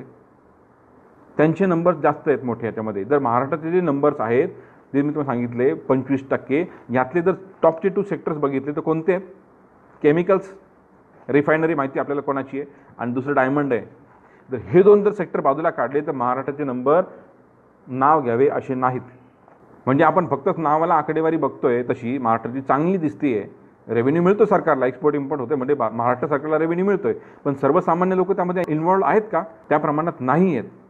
मग इथं आपण मागं पडतोय. आणि ह्यामध्ये दुसरे राज्य आपल्या पुढे चालले आहेत. गुजरात खूप प्रोग्रेस केला आहे ॲग्रिकल्चर इंडस्ट्रीमध्ये, फूड प्रोसेसिंगमध्ये, ह्याच्यामध्ये त्यांनी प्रचंड प्रोग्रेस केला आहे. आमचे कितीतरी प्रोक्युरमेंट आम्हाला गुजरातमधून करावं लागतं, हो ना, कारण तिथे प्रोडक्टिव्हिटी आहे, प्राइसेस चांगल्या आहेत, त्यांना ते मार्केट समजलं आहे. आपल्याकडं नाही अजून. होतं आहे म्हणजे, पण त्या प्रमाणात नाही. जॅगरी तुम्ही म्हणता, जॅगरी गुळ आपल्याकडून होतो मार्केट, पण त्यांची प्राइसिंग आपल्यापेक्षा बेटर आहेत. आता जर आपण बघितलं तर मुंबईतून काय काय जातं, हो ना, तर मुंबईतून जर बघितलं तुम्ही मुंबईतून काय काय जातं, तर मुंबईतून मागच्या वर्षी गेले गारमेंट्स, निटेड गारमेंट म्हणजे हातानं विणलेले कपडे मुंबईतून एक्सपोर्ट झाले. त्यानंतर मुंबईतून गेले cotton shirts, sports where, carpet, home textile. हे सगळे मी नंबर्स काढलेत, ज्या भारत सरकारचे जे नंबर्स आहेत त्याच्यातून मी तुम्हाला सांगतो की मुंबई पोर्टवरनं ह्या गोष्टी गेल्या. त्यानंतर embroidery equipments, frozen meat, goat meat, beef, प्रचंड मोठं मार्केट आहे. त्यानंतर pharmaceuticals, engineering, chemicals, agriculture, process food, marine product, fishery, हे प्रोडक्ट्स आहेत किंवा कॅटेगरीज आहेत. ह्यामध्ये खूप चांगलं एक्सपोर्ट्स मुंबईतून होत आहे. आता तुम्ही बघा की यामध्ये आपल्या इंडस्ट्रीत आहे का? ॲग्रिकल्चर तर आपलं सगळ्यांचंच ॲग्रिकल्चरची नातं आहे, ते तर आहेच, पण बाकीची इंडस्ट्री पण भरपूर आहेत. आणि इम्पोर्ट काय झालं, इम्पोर्ट पण सध्या मोठा व्यवसाय आहे. भारतामध्ये जर बघताल तर सध्या एक्सपोर्टपेक्षा इम्पोर्ट 1.5 आहे मोठा. तुम्ही बघताल तर ड्रायफ्रूट बाहेरून येतात, आपण जे ऑइल खातो बाहेरून येतं, पल्सेस बाहेरून येतात. आपण जे कॉटनचं उदाहरण घेतलं, कॉटनचं ते सुद्धा बाहेरून येते. कॉटनचं जर तुम्हाला उदाहरण सांगितलं ना मी, कॉटन आपण एक्सपोर्ट करतो 45 रुपये किलोनी आपला कापूस आहे. बांगलादेश आणि चीनला एक्सपोर्ट करतो. ते काय करतात, फॅब्रिक बनवतात, त्याचे ब्रँडेड टी शर्ट बनवतात. आपण ते टी शर्ट इम्पोर्ट करतो. एका टी शर्टचं वजन किती असतं आणि प्राईस किती असते? प्राईस 1000 रुपये धरू आपण ब्रँडेड टी शर्टची, वजन 250 ग्रॅम, म्हणजे किती झालं ते 4000 रुपये किलो. म्हणजे आपला कापूस 45ने एक्सपोर्ट करायचा आणि शर्ट 4000 रुपये किलोनं इम्पोर्ट करून घालायचा. असा कारभार आपला चाललेला आहे. का? आपल्याला व्हॅल्युएशन करायचं माहीत नाही. आपण खूप आळशी झालो आहे. आपण खूप कम्फर्ट झोनमध्ये चाललो आहे. हाय ना, बरं चाललं आहे आपलं, भाजी भाकरी बरं चाललं आहे, सगळं मिळतं आहे आपल्याला सरकारकडून बेनिफिट्स. आपल्याला फार काही आवश्यकता नाही वाटत. महाराष्ट्रासारख्या ठिकाणी सगळ्यांना जमीन जुमला काही ना काही असतात, बऱ्यापैकी चाललेलं असतं. पण आपण फक्त तिथंच राहू, आपल्याला प्रोग्रेस नाही करता येते. आणि कधी कधी काही दिवसांनी काय होईल, इथं बाहेरचे लोक मोठे मोठे कारखाने उभे करतील आणि आपल्याला तिथं काम करायला लागेल. असं होऊ शकतं. ठीक आहे. तर मुंबईतून बाहेरून काय काय आलं, केमिकल्स आले, मशिनरी आले, प्लास्टिक, इलेक्ट्रिकल इक्विपमेंट. आपल्याला माहिती आहे मोबाईल, इलेक्ट्रिकल सगळं चायना इकडून येतं. ॲल्युमिनियम, मेटल एक मोठा इंडस्ट्री आहे, मेटल स्क्रॅप बाहेरून खूप इम्पोर्ट होतं. इथं मोठे मोठे प्रोसेसिंग युनिट आहेत, ॲल्युमिनियम आहे, कॉपर आहे, रबर आहे, प्लास्टिक आहे, हे खूप येतं बाहेरून.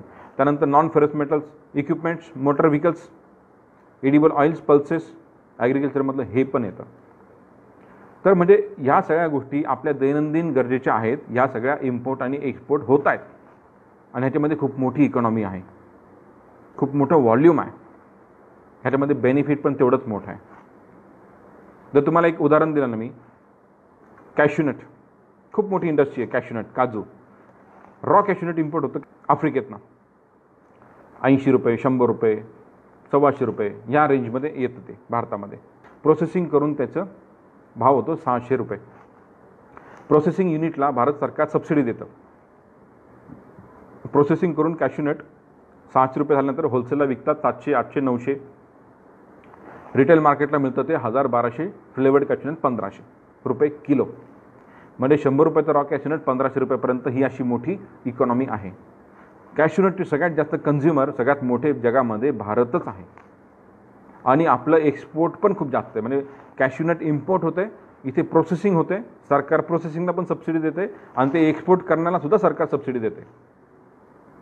डबल सबसिडीचा फायदा लोक घेत आहेत, मोठे कॅपिटलिस्ट. म्हणून इथल्या शेतकऱ्यांवर थोडा अन्याय पण होतोय, कारण त्यांच्या मावाला तेवढा भाव मिळत नाही पाहिजे तेवढा. कारण का, हे यांचं घ्यायच्याऐवजी तेवढ्याच त्याच्यापेक्षा कमी भावात इम्पोर्ट करतात. असं होतं आपल्या भारतामध्ये. अनुभव नाही किंवा नॉलेज नाही किंवा तेवढी लोकांमध्ये जागृती नाही. लोकांना जर हे अर्थकारण कळालं, कुठं काय होतं हे जर कळालं, तर तो प्रश्न आपल्याला सरकारसमोर मांडता येतो. पण आपल्याला काय माहितीच नाही. आपल्याला फक्त एवढंच माहिती आहे की बाजार समितीत भाव भेटत नाही. पण बाजार समितीत भाव कसा भेटेल? पुढं मार्केटच नाही, बाजार समितीत तो व्यापारी कांदा कुठे ठेवणार आहे? कांदा देशात जास्त पिकतो, देशाबाहेर विकला पाहिजे, हे आपल्याला कळत नाही. मग शेतकऱ्यांच्या पुढच्या पिढीनं हे कामं केले पाहिजे. ज्यांना समजतं, जे शिकलेत, त्यांनी हे कामं केले पाहिजे. आणि जे आपले इतर बांधव करतात, पिकवतात, त्यांचे प्रोडक्ट्स विकले पाहिजे. जर आपलं महाराष्ट्राचं जर बघता तुम्ही, तर आपल्याला धोका पण दिसतोय आम्हाला. आत्ता जर बघताल, आपण म्हणतो की महाराष्ट्र एक प्रोग्रेसिव्ह राष्ट्र, आपल्याकडे सगळे फ्रूट्स, व्हेजिटेबल्स येतात. ॲग्रिकल्चर एक मोठी इकॉनॉमी आहे महाराष्ट्राची. साखर असेल, कांदा असेल, हो ना, पल्सेस असतील, तांदूळ आहे विदर्भामध्ये, हो ना, तुम्ही ग्रेप्स आहे आपल्याकडे, पोमोग्रेनेट आहे आपल्याकडे, बरोबर, मँगो आहे आपल्याकडे, टेक्स्टाईल आहे आपल्याकडे, कोल्हापूर, आपल्याकडे लेदर इंडस्ट्री आहे मुंबईमध्ये, आणि बाकीचे उद्योग पण, ऑटोमोबाईल आपल्याकडे, फार्मास्युटिकल आपल्याकडे, हे सगळं चांगलं आहे. पण जर तुम्ही बघताल तर ॲग्रिकल्चर जो कणा आहे आपला सामान्य लोकांचा किंवा इकॉनॉमीचा, तर त्याला आम्हाला थोडंसं वाटतं की या प्रॉब्लेममध्ये येऊ शकतो. कसा? सगळं जग क्वालिटी कॉन्शियस होत चाललेलं आहे. क्वालिटी पाहिजे लोकांना. अमेरिकेला स्टँडर्ड्स पाहिजे, ग्लोबल गॅप पाहिजे, global good agriculture practices, GAP, हे स्टँडर्ड्स पाहिजे अमेरिकेला, युरोपला. आपल्याला माहितीच नाही. मी मोठा शेतकरी, मला माहीत नव्हतं ह्याच्या आधी. आत्ता कुठे ते मागच्या वर्षी समजून घेतलं, आता आम्ही शेतकऱ्यांना, फार्मर्स प्रोड्युसिंग कंपनींना सांगायला सुरुवात केली, का तर हे नाही आलं तर आपण विकणार काय. आज अमेरिका, युरोप ते मागतं म्हणून तिथे एक फूट ॲग्रिकल्चरचं कमी आहे. आपलं गल्फमध्ये कसं आहे, सगळं चालतंय. थोडंसं तिथं कसं आहे, आपलेच लोक जास्त आहेत. गल्फचं कसं आहे, आपणच त्यांचे रस्ते बांधतो, आपणच त्यांच्या बिल्डिंगा बांधतो, आपणच त्यांचे हॉस्पिटल चालवतो, आपलेच नर्सेस, आपलेच कुक, आपलेच मार्केटिंगवाले, आणि वर आपणच फॅमिली घेऊन टुरिझमला जातो. असं गल्फ आहे, म्हणून तिथं सगळं चालतं, हो ना. मग गल्फला सध्या चालतंय, पण लवकरच गल्फसुद्धा हे स्टँडर्ड मागणार आहे. ग्लोबल गॅप पाहिजे, रेसिड्यू फ्री पाहिजे. मग काय होईल आपल्या महाराष्ट्राचं आणि आपल्या भारताचं, कल्पनाच करू नका तुम्ही. किंवा खूप मोठा फटका आपल्याला बसू शकतो. दुसरं असं की आता टेक्नॉलॉजी पण खूप ॲडव्हान्स झालेली आहे. आपण अजून नांगर राखतोय पारंपरिक, पण हे देश hydroponics, vertical farming, controlled environment, poly houses हे प्रचंड प्रमाणात उभे करतात. म्हणजे आपला भाजीपाला, फ्रूट्स, व्हेजिटेबल्स धोक्यात आहेत. जर आपण क्वालिटीवर काम नाही केलं तर आपली परिस्थिती अवघड होऊ शकते, हे आम्हाला स्पष्ट दिसतंय. जर तुम्ही ॲग्रिकल्चरचं जर बघितलं नंबर, $38 बिलियन एक्सपोर्ट आहे, चांगली गोष्ट आहे. पण मित्रांनो, त्याच्या खाली $20 बिलियन इम्पोर्ट दिसतं ॲग्रिकल्चरचं. म्हणजे आय वॉज शॉक्ड. भारतासारख्या कृषीप्रधान देशाला $20 बिलियन, 1.5 लाख कोटी तो ॲग्रिकल्चर इम्पोर्ट करतोय आपण. काय इम्पोर्ट करतो? मी तुम्हाला जे आत्ता सांगितलं, पल्सेस, ऑइल, शर्ट्स, हे सगळे येतं ना त्याच्यामध्ये. म्हणजे आपण कुठल्या दिशेला चाललोय? मग आपण भारत कृषीप्रधान देश आहे का? एक्सपोर्ट $38 बिलियन आणि इम्पोर्ट करतोय आपण $20 बिलियन ॲग्रिकल्चरमध्ये. फर्टिलायझर्स आपण बाहेरून आणतो. मग आपण काय डेव्हलपमेंट करतोय आपण आपल्या भारताचं? आपण अतिशय सुमार काम करतोय असं आम्हाला वाटतं. म्हणजे खरंच म्हणजे असं वाटतं की आपल्याला खूप बाकीच्या देशांकडे जर बघितलं, छोटे छोटे देश, इस्रायल बघितलं, मोठे त्यांची इकॉनॉमी, जापान बघितलं, चायना बघितलं, तर हे खूप खूप प्रचंड प्रगती यांनी केलेली आहे. पण आपल्याकडे ती मानसिकताच नाही आहे ते लोकांकडे आणखी. आपल्याला नको, असं लोकांना काम नाही करायचं किंवा कम्फर्टेबली काम करायचं, माहीत नाही मला काय करायचं. पण हे असं वाटतं आपल्याला. मग वी गेट डिसअपॉइंटेड समटाईम्स. आमच्याकडे पण कधी कधी ऑर्डर येतात पण सप्लाय होत नाही. हा सगळ्यात मोठा प्रॉब्लेम आहे भारताचा. क्वालिटी येत नाही, शेतकऱ्यांना माहीत नसतं, ट्रेडर्स पण व्यवस्थित कधी कधी काम करत नाही, त्यामध्ये क्वालिटीचा फटका बसतो, फटका एक्सपोर्टरला बसतो. हे सगळं होतंय का? अवेअरनेस नाही, स्टँडर्ड नाही, फॉलो करत नाही, चालता आहे ॲटिट्यूड. तर या सगळ्यांवरती मात करत असेल तर ह्या ग्लोबल बिझनेसचं नॉलेज घेतलंच पाहिजे. तरच आपल्याला हे समजेल की हे का इम्पॉर्टंट आहे, आणि मग आपल्या हातून तशी चूक होणार नाही क्वालिटीच्या बाबतीत कॉम्प्रोमाइज करायची. आज जर बघितलं तुम्ही जागतिक मार्केटमध्ये भारताच्या प्रोडक्टचा कोणालाच भरोसा नाही, आणि भारताच्या बिझनेसमॅनची क्रेडिबिलिटी मार्केटमध्ये नाही. हा प्रॉब्लेम आहे. एक्सपोर्ट करायचं ना, लोक म्हणतील तू पहिले मटेरियल पाठव, चांगलं आल्यावर मी तुला पैसे देईल. आणि जर आपण इम्पोर्ट करायचं म्हणजे चायनातून, तर 100% पहिले ॲडव्हान्स टाक, त्यानंतर बोल. म्हणजे आपली क्रेडिबिलिटी इंटरनॅशनल मार्केटमध्ये एवढी घसरलेली की आपल्याला व्हॅल्यूच नाही आहे. सगळ्यांबाबतीत नाही बोलतो मी, पण जनरल म्हणतो मी, असं आहे. आणि त्यामुळं आपल्याच लोकांनी चुका करून ही परिस्थिती ओढवलेली आहे. क्वालिटी बाबतीत लोकांना 19-20 केलं, ए ग्रेड म्हणून सी ग्रेड माल दिला, पॅकेजिंगच खराब केलं. शेतकऱ्यांना म्हटलं बाबा कांदा भरून देतो, त्यांनी त्याच्यामध्ये 95 मध्ये छोटा कांदा भरून दिला. हे अशा गोष्टी होतात का? अवेअरनेसच नाही. काय होतं त्याला, कांदा तर आहे, खायचा आहे. अरे असं नाही आहे मित्रांनो. ह्या सगळ्या गोष्टींमुळं, अवेअरनेसमुळं आपल्या बिझनेसमॅनला पण फटका बसतो, एक्सपोर्टरला पण फटका बसतो, हो ना. तर ह्या सगळ्यांवरती आपण काम केलं पाहिजे. ॲग्रिकल्चर पण आपल्याला वाटतं स्ट्रॉंग आहे, पण तसं नाही आहे. आपल्याला क्वालिटी कॉन्शियस व्हायला लागेल. ग्लोबल स्टँडर्ड्स, क्वालिटी सर्टिफिकेशन्स हे समजून घेऊन काम करावं लागेल. आता लोकांना पाहिजे ट्रान्सपरन्सी. आता कस्टमर म्हणतो की मला जर ॲग्रिकल्चर प्रोडक्ट तू देणार आहे ना ग्रेट, तर मला सांगे कोणत्या शेतकऱ्यांनी पिकवलं. जे आपलं नाशिकचं सह्याद्री करतं, ब्लॉकचेन टेक्नॉलॉजी असेल किंवा IT असेल, आणखी टेक्नॉलॉजी असेल, हे वापरून त्या कस्टमरला माहीत पाहिजे. बारकोडला जर स्कॅन केलं तर ह्या कोणत्या शेतामध्ये कोणत्या शेतकऱ्यांनी पिकवलं, त्याचं नाव काय आहे, कोणत्या व्हरायटीचं पीक आहे, कुठं पिकलं, हे कळतं एका सेकंदात. आपण कुठं आहोत? आहे भारतात पण ती टेक्नॉलॉजी, पण आत्ताची कुठं सुरुवात झाली आहे. तर सगळा भारत कृषीप्रधान ह्या तऱ्हेनं काम जर करायला लागला तर आपण सुपर पॉवर होऊ शकतो. आम्हाला वाटतं ते चायनाने मॅन्युफॅक्चरिंगमध्ये केलं ना, ते भारत ॲग्रिकल्चरमध्ये नक्कीच करू शकतो. पण शेतकऱ्यांच्या पोरांनी हे ठरवलं पाहिजे. पारंपरिक शेती करून उपयोग नाही, प्रोडक्शन वाढवून भाव मिळणार नाही.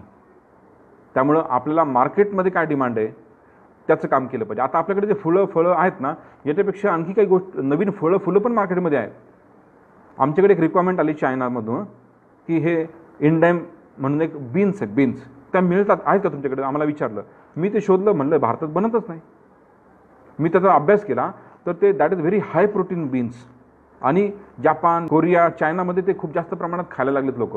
आणि ज्या कंपनीची रिक्वायरमेंट आली होती ती खूप मोठी कंपनी होती, पण ते आपल्याकडे अवेलेबलच नाही.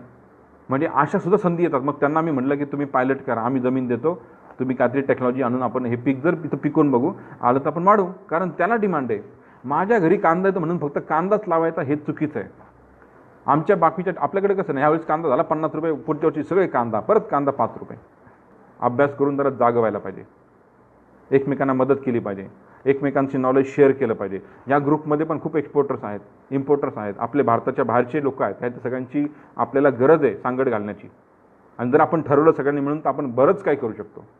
आणि सुरुवात ही नॉलेजपासूनच होते, म्हणून आता हे नॉलेज शेअरिंग सेशन आहे. ठीक आहे, तर हे जर बघितलं तुम्ही तर मार्केटिंग करणं गरजेचं आहे. महाराष्ट्रा बाबतीत जर बोललो आपण तर ऑलरेडी आपले प्रोडक्ट बघितले आपण. महाराष्ट्राचे गवऱ्या पण एक्सपोर्ट होतात. गवऱ्या म्हणजे आपलं इथलं शेणसुद्धा एक्सपोर्ट होतं आहे मित्रांनो. ते बाबा रामदेवांनी एवढं मार्केटिंग केलं चांगलं आयुर्वेदाचं की अमेरिकेमध्ये पण लोक अगरबत्त्या गवऱ्या जाळायला लागले, पवित्र होतं सगळं. मार्केटिंग केलं त्यांनी. हे आपल्याला आपल्या सगळ्या प्रोडक्टचं करता आलं पाहिजे. आपलं फेल्युअर भारताचं मार्केटिंगच आहे. आपण जे म्हणतो तुम्हाला आणखी मार्केटिंगचं उदाहरण सांगतो. जिथे मिळतं आपल्याला गल्लीमध्ये आपण गेलो, एखादं फ्रूटचं स्टॉल बघा मोठा, तिथं तुम्हाला ॲपल नक्कीच दिसतील, स्टिकर लावलेले, म्हणजे हे इम्पोर्टेड ॲपल आहेत बऱ्यापैकी. Washington Apple. आता आपण म्हणतो Apple day keeps doctor away, कोणी सांगितलं? असं काही नाही आहे डॉक्टरचा संबंध, ते अमेरिकेचं मार्केटिंग स्टेटमेंट आहे. असं म्हणून असं बोलून बोलून त्यांनी अख्ख्या जगाला आपले वॉशिंग्टन ॲपल खाऊ घातले. आणि आपल्याकडे एवढे चांगले फ्रूट्स आहेत, मँगो आहेत, जगामध्ये कोणाकडेच नाही, येऊ पण शकत नाही तसा मँगो. आपल्याकडे पोमोग्रेनेट आहे, जगामध्ये तसं येऊच शकत नाही. ग्रेप्स आहे, कोणाकडे तसं येऊच शकत नाही. आपण त्याचं मार्केटिंग नाही करू शकत आहे. पोमोग्रेनेट जगातलं सगळ्यात चांगलं फ्रूट आहे. अँटीऑक्सिडंट, ब्लड प्रेशर, तुमचं डायबिटीस, ओबेसिटी, ह्याच्यावरती ते औषध आहे. अख्खं जग डायबिटीज झालेलं आहे. लोकांना ते पाहिजे, पण आपण मार्केटिंगचं फेल्युअर आहे आपलं. वी प्रोड्यूस 18%, 18% जगातलं पोमोग्रेनेट डाळिंब भारत पिकवतो आणि भारतामध्ये महाराष्ट्र पिकवतो. आणि जेव्हा ट्रेडिंग करतो आपण 2% पण आपण ट्रेड नाही करत आहे. मग हे फेल्युअर कशाचं आहे? मार्केटिंगचं आहे. पुन्हा नॉलेजच नाही आपल्याला. इराणचं डाळिंब सुरू होतं 400 ग्रॅमच्या पुढे, 400, 500, 600, 800 ग्रॅमचं डाळिंब आहे त्यांचं. आपले डाळिंब छोटे आहेत, 150, 200, 250. मार्केटमध्ये जे दिखता है ना वो बिकता है. मग आपण आपल्या सरकारला, आपल्या कृषी विद्यापीठांना, रिसर्च करणाऱ्यांना सांगितलं पाहिजे की लोकांना मोठं डाळिंब पाहिजे तर मोठं तयार करा. हा ना, ते एक सांगणार कोण? नॉलेज जर नाही घेतलं सांगणार कोण? ह्याच्यावरती काम केलं पाहिजे. आपल्या डाळिंबाचा रुबी रेड कलर कोणाकडे नाही, त्याची गोडी कोणाकडे नाही, सुपर फ्रूट, पण त्याचं मार्केटिंग आपण करू शकत नाही आहे. अशा कितीतरी गोष्टी महाराष्ट्राकडे आहेत आणि ते आपण करू शकतो. That can earn us money. आणि बिझनेस हेच अर्थकारण, हेच सुपर पॉवर बनण्याचं साधन आहे. आज जगामध्ये जे काय चाललं आहे सगळं, हे सगळं अर्थकारणापायी चाललेलं आहे. आणि आपण आपल्या प्रोडक्ट्सच्या माध्यमातून ते करू शकतो. कांदा जर 100 रुपये किलो होऊ शकतो, म्हणजे कांदा आपल्याला $1.50, $1.5 एक किलो कांदा आपल्याला मिळून देऊ शकतो. ही खूप मोठी गोष्ट आहे. भारत सरकारला मी सांगतो नेहमी, त्यांना लिहिलं पण आम्ही की तुम्ही असं एक्सपोर्ट बंद का करता? म्हणजे हे प्रूव्ह झालं की कांद्याचं व्हॅल्यू 100 रुपये पण होऊ शकते. मग त्याची ती व्हॅल्यू टिकवली पाहिजे. तेवढा कांदा एक्सपोर्ट केला पाहिजे, आणखी पिकवला पाहिजे, आणखी जास्त देशांमध्ये लोक पाठवले पाहिजे. इथं काय करणार सगळे फौज? बाहेरच्या देशात पाठवा, तिथं जाऊन आपण मार्केटिंग केलं पाहिजे. सरकार सबसिडी देते तुम्हाला बाहेर जायला सुद्धा.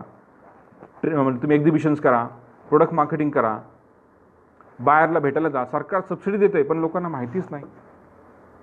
या गोष्टी आपण शिकून घेतल्या पाहिजे, केल्या पाहिजे, तर आपल्याला भवितव्य आहे. महाराष्ट्राच्या बाबतीत बोलायचं झालं तर आपल्याकडे खूप चांगले प्रोडक्ट्स आहेत. शुगर आहे, नॉन बासमती राईस आहे आपल्याकडे विदर्भामध्ये, पल्सेस आहेत लातूर, वर्धा, अमरावती त्या भागामध्ये. चिली लेमन जिंजर हे प्रोडक्ट्स आहेत. चिली लेमन जिंजर 12 महिने चालतात आणि महाराष्ट्रातल्या बऱ्यापैकी जिल्ह्यांमध्ये हे येतात. यांना पण चांगली डिमांड आहे.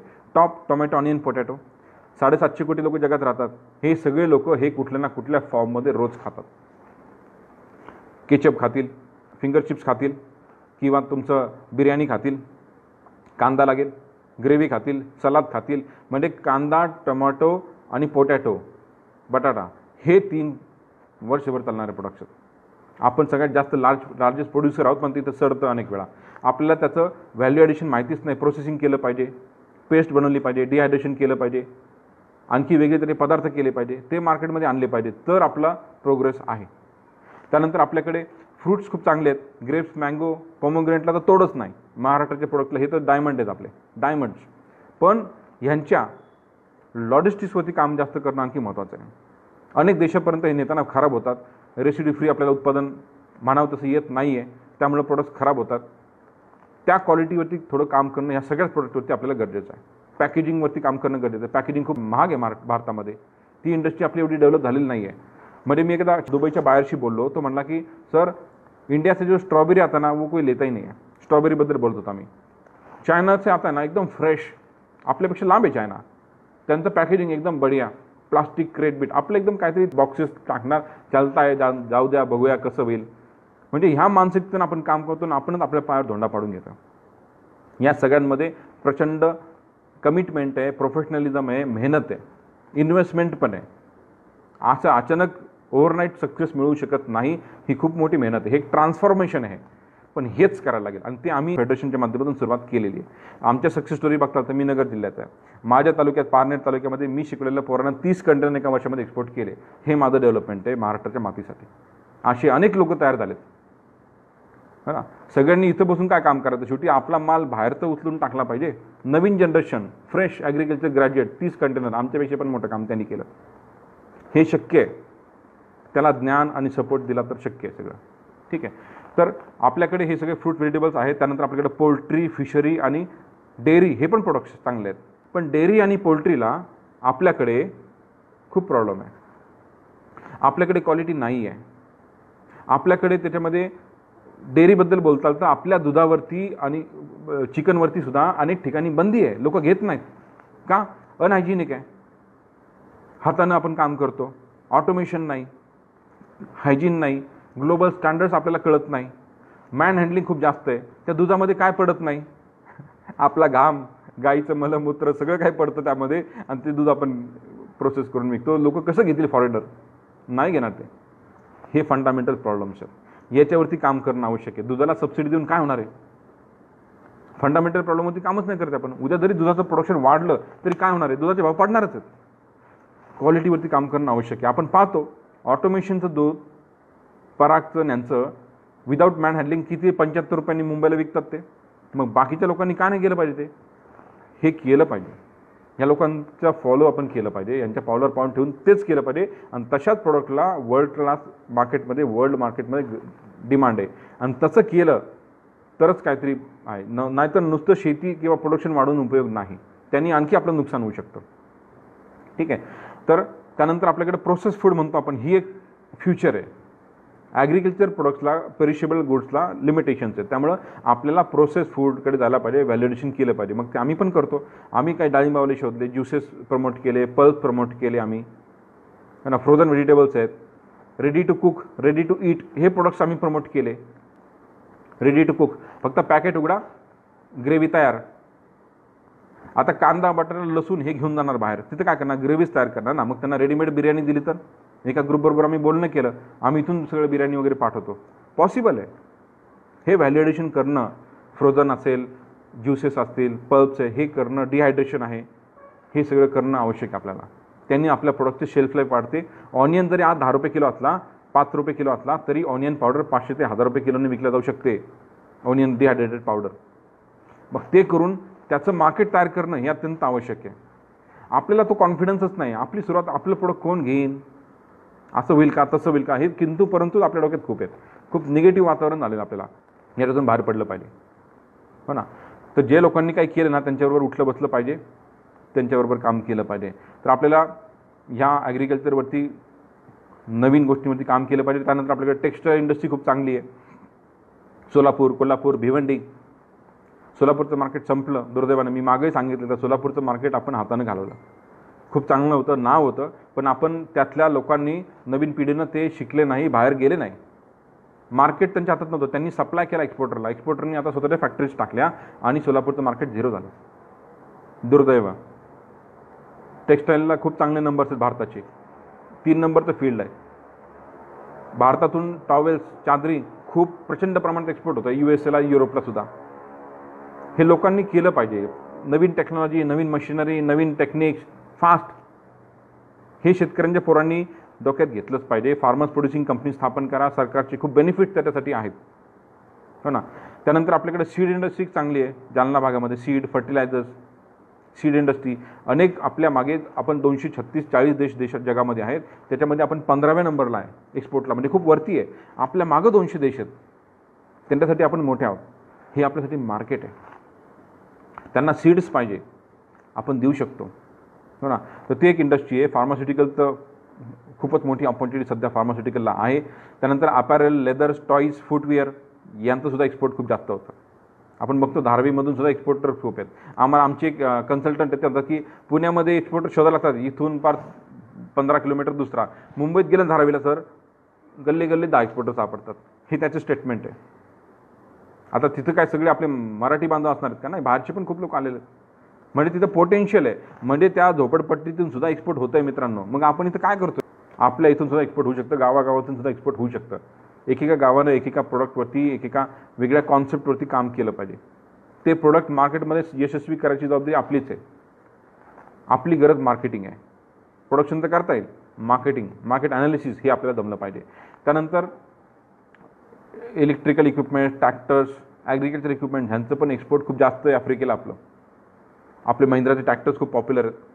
महिंद्राची स्कॉर्पिओ गाडी पण खूप पॉप्युलर आहे. मी सिंगापूरला होतो, एका नॅशनल पार्कमध्ये सगळ्या स्कॉर्पिओ. बजाजचं तुम्ही बघा, खूप पॉप्युलर आहे मोटरसायकल्स. त्यांची ॲडव्हर्टाइजमेंटमध्ये बघा तुम्ही, शेवटी काय येतं, 70 से भी ज़्यादा देशों में, आणि 70 देशांमध्ये एवढं वेल एस्टॅब्लिश नेटवर्क आहे. मग ते बिझनेसमॅन एवढे मोठे होऊ शकतात, तर आपण आपलं घरी जे पिकतं ते थोडंसं विकायचा प्रयत्न करू शकत नाही का? तो प्रयत्न आपण केला पाहिजे, है ना. तरच आपल्याला काहीतरी फ्युचर, आपल्याला काहीतरी प्रोग्रेस करता येईल. तर मित्रांनो, हेच तुम्हाला सर्वांशी मला शेअर करायचं होतं, तुम्हाला कॉन्फिडन्स द्यायचा होता की तुम्ही हे करू शकता. मी पण तुमच्यासारखाच एक सामान्य मुलगा होतो. 1.5 वर्षापूर्वी मला पण या क्षेत्राचं फार काही नॉलेज नव्हतं. माझं पण IT मधलं करिअर आहे, घरी ॲग्रिकल्चर आहे, माझं पण हॉटेल, ऑटोमोबाईल वगैरे बाकी गोष्टी आहेत. पण त्यामध्ये काय बिझनेस फार वाढवता येत नव्हता, म्हणून नवीन गोष्ट करायची म्हणून एक्सपोर्ट आम्ही ट्राय केलं आणि ह्याच्यामध्ये आम्हाला यश मिळालं. जे घरी आहे त्यातून मी सुरुवात केली. कांदे, लेमन, पोमोग्रेनेट, त्यानंतर आम्ही, हे तर कोणी पण करतात कॉमोडिटी, आम्ही एक वेगळा प्रयत्न पण केला. आमचा स्टड फार्म पण आहे. आता पारंपरिकरित्या आमच्याकडे घोडे असतात, पण त्याचा आम्ही मागच्या 2-2.5 वर्षापासून ट्रेडिंगसाठी सुरुवात केली, व्यवसाय. यू वोंट बिलीव्ह, आम्ही मागच्या वर्षी घोडे पण एक्सपोर्ट केले, जे भारतामध्ये 10 लोकांनी पण केलेलं नाही. म्हणजे नॉलेज विशेष नसताना सुद्धा मी आमचे लाईफस्टॉक, जिवंत जानवर एक्सपोर्ट केलेलं आहे श्रीलंकेला. अनेक लोक त्याबद्दल आक्षेप घेत होते किंवा त्यांना माहीत होतं, त्यांना विश्वास वाटत नव्हता. त्यानंतर त्यांनी येऊन आमची भेट घेऊन ॲप्रिशिएट केलं. मोठे मोठे असोसिएशन्स, मोठे मोठे राजे महाराजे त्यामध्ये आहेत, जयपूर, बाकीचे राजस्थान, पंजाब, महाराष्ट्रातले पण खूप मोठे लोक आहेत. आणि नंतर ते डेलिगेशन घेऊन त्या देशामध्ये गेले अभ्यास करायला की हे मोठं काहीतरी मार्केट आहे. आम्ही सरकारला सांगतो की तुम्ही घोडे, हे रिस्ट्रिक्टेड प्रॉडक्ट आहे, बंदी आहे त्याच्यावरती. आम्ही सरकारला लिहिलं की तुम्ही हे बंदी का करता? तर तिथलं कसं, तिथल्या लोकांना वाटतं की नाही आमचे घोडे चांगले तर बाहेर कशाला जाऊ द्यायचे. अहो, आई उलटा कारभार आहे. चांगले तर तुम्ही आणखी चांगले तयार करा. घोडे तर रेसमध्ये आणले पाहिजे ना, घरी बांधून ठेवून काय उपयोगी घोड्यांना, रेसमध्ये तर आणले पाहिजे. तर ते काम, ती मानसिकता अजून आपल्याकडे नाही. मग सरकारला आम्ही सांगितलं हे मोठं मार्केट आहे, टुरिझमसाठी घोडे पाहिजे, हॉटेलवाल्यांना घोडे पाहिजे, फार्म हाऊसवाल्यांना घोडे पाहिजे, पोलीसवाल्यांना घोडे पाहिजे, जगामध्ये सगळ्यांना, मिलिटरीला घोडे पाहिजे. आणि भारत हे खूप मोठं घोड्यांचं प्रोडक्शन करू शकतो. त्यांना ते पॉलिटिक्स, इकॉनॉमी आम्ही बघितली, आम्ही ते केलं. आता नवीन पॉलिसीमध्ये घोड्याचं एक्सपोर्ट ओपन करणार आहे. That's our contribution. म्हणजे आपण प्रयत्न केला ना, आपण ह्या लेवलपर्यंत सुद्धा पोहोचू शकतो, हे आम्ही अनुभवलं आहे. आता माझा फोकस फक्त एक्सपोर्टवर आहे. एक्सपोर्ट, इम्पोर्ट हे जे क्षेत्र आहे यामध्ये नॉलेज घेणं, नवीन प्रोडक्ट्स आपले असतील ते मार्केटमध्ये कसे जातील हे आपण लोकांना सांगणं, ह्या गोष्टी आम्हाला करायच्या. तुमचं नेटवर्क पण आम्हाला पाहिजे. हे एकाचं काम नाही, सगळ्यांनी मिळून काम करावं लागेल, एकमेकांना सपोर्ट करावं लागेल. अनेक लोकांमध्ये जे क्षमता आहे यांनी पुढे आलं पाहिजे. जे आम्ही करू शकतो ते तुम्ही सुद्धा करू शकता. हाच कॉन्फिडन्स मला तुम्हाला आजच्या या सेशनमधून द्यायचा आहे. बाकीच्या गोष्टी आहेत, रिसोर्सेस, पैसे, नॉलेज, टेक्निकल थिंग्स, हे कसं होईल, ते कसं होईल, या सगळ्या नंतर येतात. सगळ्यात पहिले तुमचा डिसिजन आहे. एखादी गोष्ट जगामध्ये होते ना, ती दोनदा होते, एकदा इथे आणि एकदा प्रत्यक्षात. जर तुम्ही इथं घेतलं ना तर ते प्रत्यक्षात होऊ शकतं. चायनानं जेव्हा सुरुवात केली, आपल्या मागे होतं चायना, आपल्यानंतर इंडिपेंडंट झालं, पण चायनानं जेव्हा सुरुवात केली तेव्हा त्यांनी ठरवलं आपण हे करायचं तर आपण अख्ख्या जगाला विकायचं, आणि म्हणून त्यांनी ते केलं. आपल्याला अडचण अशी आहे की विकणार कसं, कोण घेणार, म्हणजे हा मानसिकतेतला फरक बघा तुम्ही. आपल्या घरातल्या कितीतरी गोष्टी चायनीज असतील, हे त्यांचं अचिव्हमेंट आहे. तर ते आपल्याला सुद्धा तसं मानसिकतेनंच काम करावं लागेल, जगाला आपलं विकायला लागेल. आणि त्यासाठीच आपल्याला ह्या बिझनेसमध्ये सुद्धा अवेअरनेस आलं पाहिजे आपल्याला, आणि तुम्ही सर्वांनी पुढं आलं पाहिजे. तुम्हाला आणखी माहिती हवी असेल तर तुम्ही आमच्या फेसबुक ग्रुप आहे आमचा इम्पोर्ट एक्सपोर्ट फेडरेशन, त्यावरती तुम्ही पेज लाईक करा, ग्रुप जॉईन करा. तुमच्या काही क्वेरीज असतील, काही प्रश्न असतील तर तुम्ही तिथे विचारा, तिथं आम्ही तुम्हाला उत्तर देऊ. तुमच्याकडे चांगले प्रोडक्ट्स असतील एक्सपोर्ट रेडी म्हणजे सगळं लायसन्स, सगळे पॅकेजिंग, ॲनालिसिस सगळं माहिती आहे तुम्हाला, तर तुम्ही तिथं प्रमोट करा, आम्ही पण त्याला प्रमोट करू. आमचं इम्पोर्ट एक्सपोर्ट फेडरेशन वेबसाईट आहे आमची importexportfederation.com, ती पण तुम्ही पहा. तुमच्याकडे पण काही इन्फॉर्मेशन असेल या क्षेत्राबद्दल, आमच्याकडे देण्यासारखं नॉलेज असेल तर ते द्या. आम्ही पण शिकतो, मी लोकांकडूनच शिकतो. जे लोक माझ्याकडे काही प्रोडक्ट घेऊन येतात तेव्हा मी त्या प्रोडक्टबद्दल शिकतो.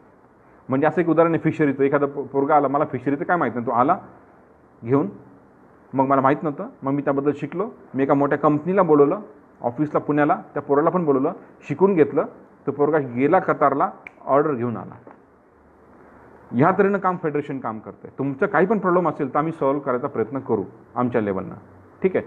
तर थँक्यू ऑल, की स्वतः सक्षम व्हा, जगाला देणारे व्हा. आपल्याकडे बरंच काही आहे, आपण बघितलं आपल्याकडे सगळं काही आहे, तर पण हे आपल्याला जगाला विकायला लागेल तर आपण मोठे होऊ शकतो. ते आपण होण्याची गरज आहे, आणि ज्ञानापासूनच सुरुवात आहे. तुम्ही तुमच्या इंडस्ट्रीचा, तुमच्या प्रोडक्टचा अभ्यास करा, आणि या क्षेत्रामध्ये नक्कीच यश तुम्हाला मिळेल अशी मी सदिच्छा व्यक्त करतो. आणि तुम्हा सर्वांचे धन्यवाद. आजच्या सेशनबद्दल प्लीज तुम्ही गुगलवरती, जजडालवरती आणि फेसबुकवरती आम्हाला रिव्ह्यू करा. इम्पोर्ट एक्सपोर्ट फेडरेशनला तुम्हाला आजचं सेशन कसं वाटलं हे जरूर लिहा, म्हणजे आम्ही जास्तीत जास्त लोकांपर्यंत आम्ही पोहोचू शकतो.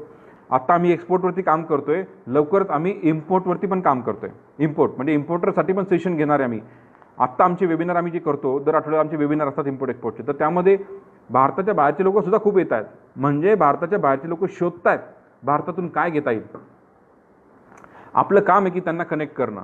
फेडरेशनचं काम आहे की बाबा हे एक्सपोर्टर जे आहेत, हे सगळे प्रोडक्ट जे आहेत हे त्यांच्यासमोर ठेवणं आणि ह्या प्लॅटफॉर्ममार्फत बिझनेस घडवून आणणं, हे आमचं काम आहे. ठीक आहे.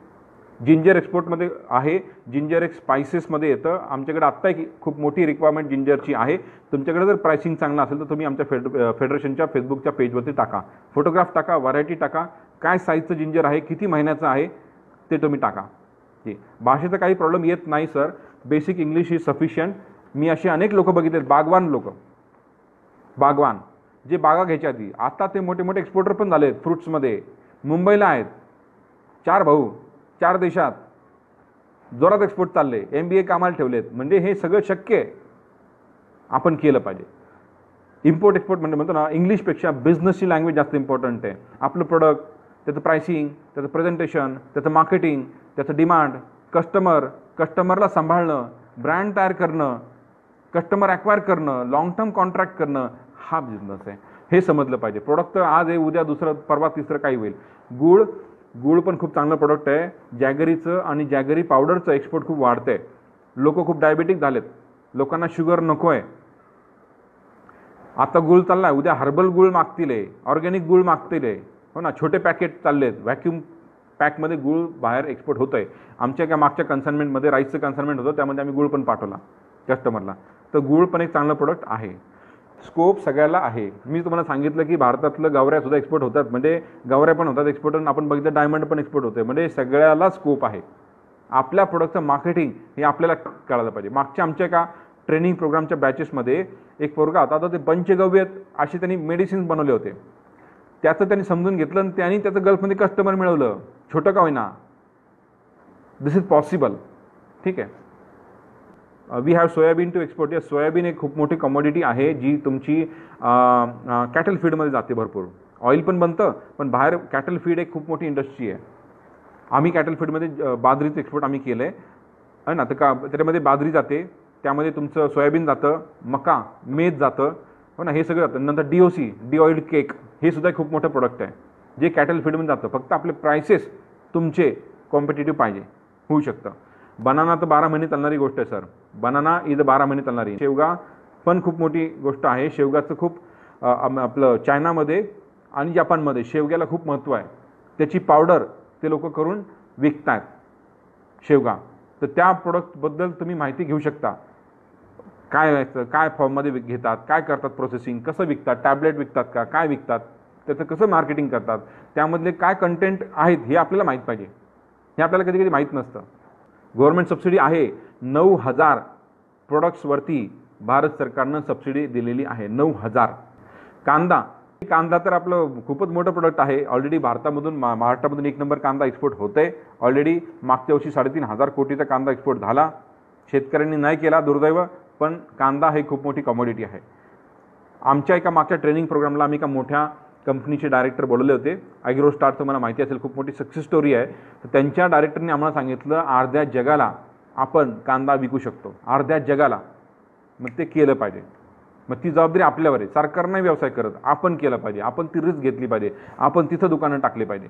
आपल्याकडे जर एक्सपोर्ट ऑर्डर असेल सिक्युअर्ड, तर त्याला आमच्याकडे इम्पोर्ट एक्सपोर्ट फेडरेशनकडे ॲग्रिकल्चर पोर्टफोलिओसाठी फंडिंगचं ऑप्शन आहे. आम्हाला पण प्रॉब्लेम्स आले तर आम्ही एक मोठी कंपनी शोधली, त्याच्याबरोबर टाईप केलं. हा बिझनेस कोलॅबरेशनचा आहे. तर आपल्याकडे ॲग्रिकल्चर एक्सपोर्टसाठी फंडिंग ऑप्शन अवेलेबल आहे. तुमच्याकडे ऑर्डर्स पाहिजे.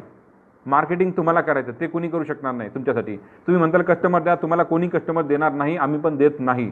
कारण कस्टमर दिल्यानं खूप प्रॉब्लेम झालेत. क्वालिटीचा प्रॉब्लेम झाला, पैशाचा प्रॉब्लेम झाला, डिलिव्हरीचा प्रॉब्लेम झाला. हे कोणी निस्तरायचं, ते होऊ शकत नाही. आम्ही तुम्हाला शिकवू शकतो कस्टमर शोधायचे कसे, आणि आम्ही कसे शोधले हे आम्ही तुम्हाला आमचे ईमेल बॉक्स ओपन करून दाखवू शकतो. That we can do. आमचे काही ॲडव्हान्स ट्रेनिंग प्रोग्राम पण असतात, त्यामध्ये आम्ही हे सगळं करतो. जर तुम्ही ठरवलं असेल की एक्सपोर्ट करायचंच आहे, तर आम्ही तुम्हाला ॲडव्हान्स ट्रेनिंग रिकमेंड करतो. आम्ही तुम्हाला नंबर दिलेला आहे, वेबसाईट दिलेली आहे, त्यावरती जावा. त्याच्यावरती तुम्ही आणखी माहिती घ्या. त्यामध्ये तुम्हाला थोडी आणखी पुढची माहिती मिळू शकेल. जी, माझा नंबर 9527276789. पण मी बऱ्याचदा बिझी असतो. मला प्लीज तुम्ही कॉलपेक्षा मेसेज करा, व्हॉट्सॲप नंबर करा. ठीक आहे. मोसंबी आणि संत्रा हे थोडंसं डिफिकल्ट प्रोडक्ट आहेत अनंताजी. त्याचं शेल्फ लाईफचा थोडा इश्यू येत होता. महाराष्ट्र सरकारनं मागच्या महिन्यामध्ये नागपूरहून एक ट्रायल केली संत्रीची गल्फ कंट्रीमध्ये. ती सक्सेसफुल झाली आहे, पण त्याच्यामध्ये शेल्फ लाईफचा प्रॉब्लेम येतो आहे आणि प्राइसिंगचा पण प्रॉब्लेम येतो आहे. बाहेर अनेक देशांमध्ये जे आपलं सगळ्यात मोठं मार्केट गल्फ आहे फ्रूटसाठी, तर बाकीच्या देशांमधून तिथं इजिप्त आहे, इराण आहे, तिकडून पण सायट्रस फ्रूट खूप येत आहेत. त्यांची क्वालिटी आपल्यापेक्षा बेटर आहे, हो ना. तर ते गोष्टी होतात, तिथं आपण कमी पडतो आहे.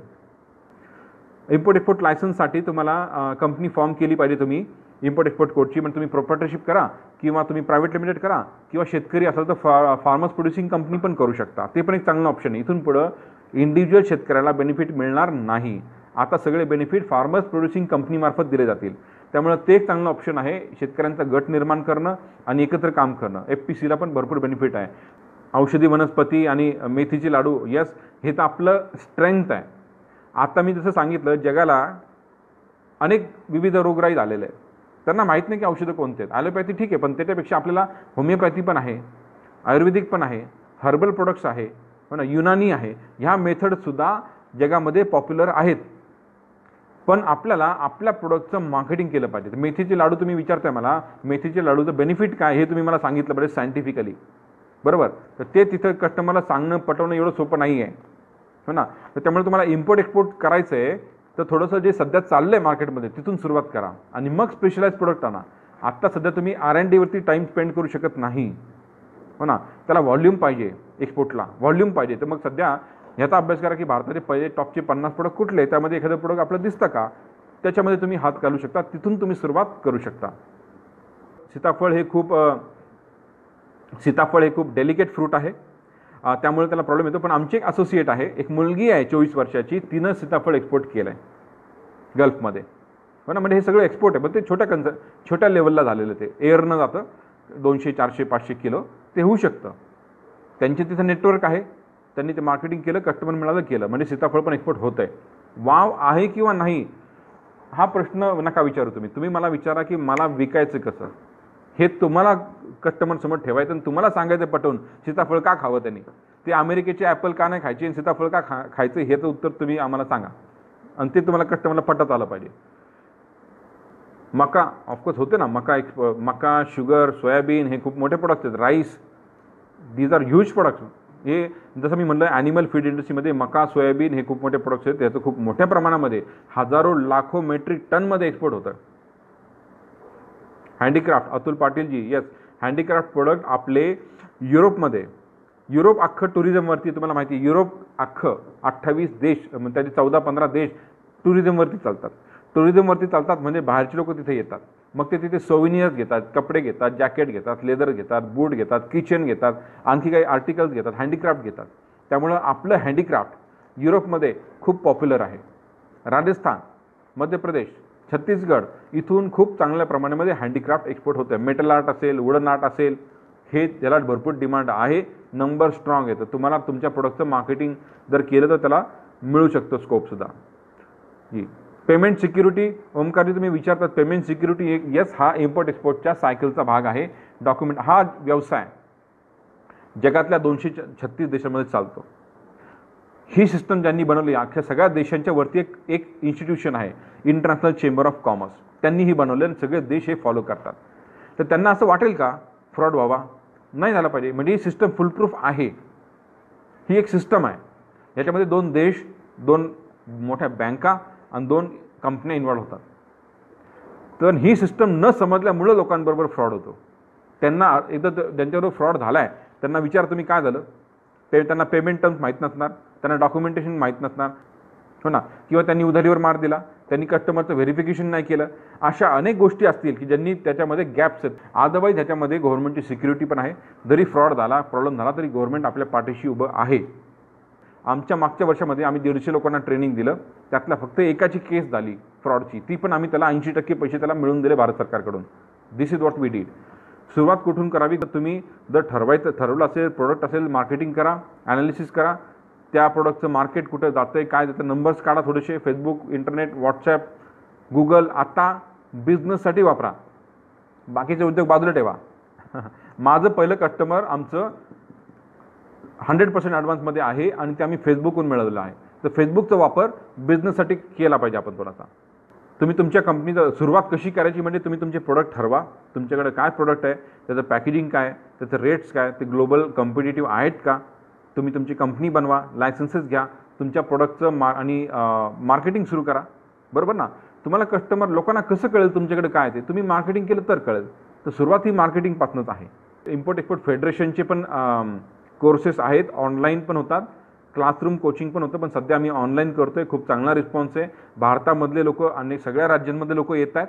त्यातून तुम्हाला एक वेगळं पर्स्पेक्टिव्ह पण मिळतं आणि भारताबाहेरचे लोकसुद्धा येतात. पुढच्या बॅचला आमच्या कदाचित एक ऑस्ट्रेलियामधनं माणूस, एक बिझनेसमन जॉईन होते. तर हे लोक सगळे येत आहेत. तर तुम्ही पण थोडंसं जर शिकलात तर तुम्हाला ह्याच्यातून आणखी काय करायचं थोडंसं समजेल की स्वतः सक्षम व्हा, जगाला देणारे व्हा. आपल्याकडे बरंच काही आहे, आपण बघितलं आपल्याकडे सगळं काही आहे, तर पण हे आपल्याला जगाला विकायला लागेल तर आपण मोठे होऊ शकतो. ते आपण होण्याची गरज आहे आणि ज्ञानापासूनच सुरुवात आहे. तुम्ही तुमच्या इंडस्ट्रीचा, तुमच्या प्रोडक्टचा अभ्यास करा आणि या क्षेत्रामध्ये नक्कीच यश तुम्हाला मिळेल अशी मी सदिच्छा व्यक्त करतो आणि तुम्हा सर्वांचे धन्यवाद.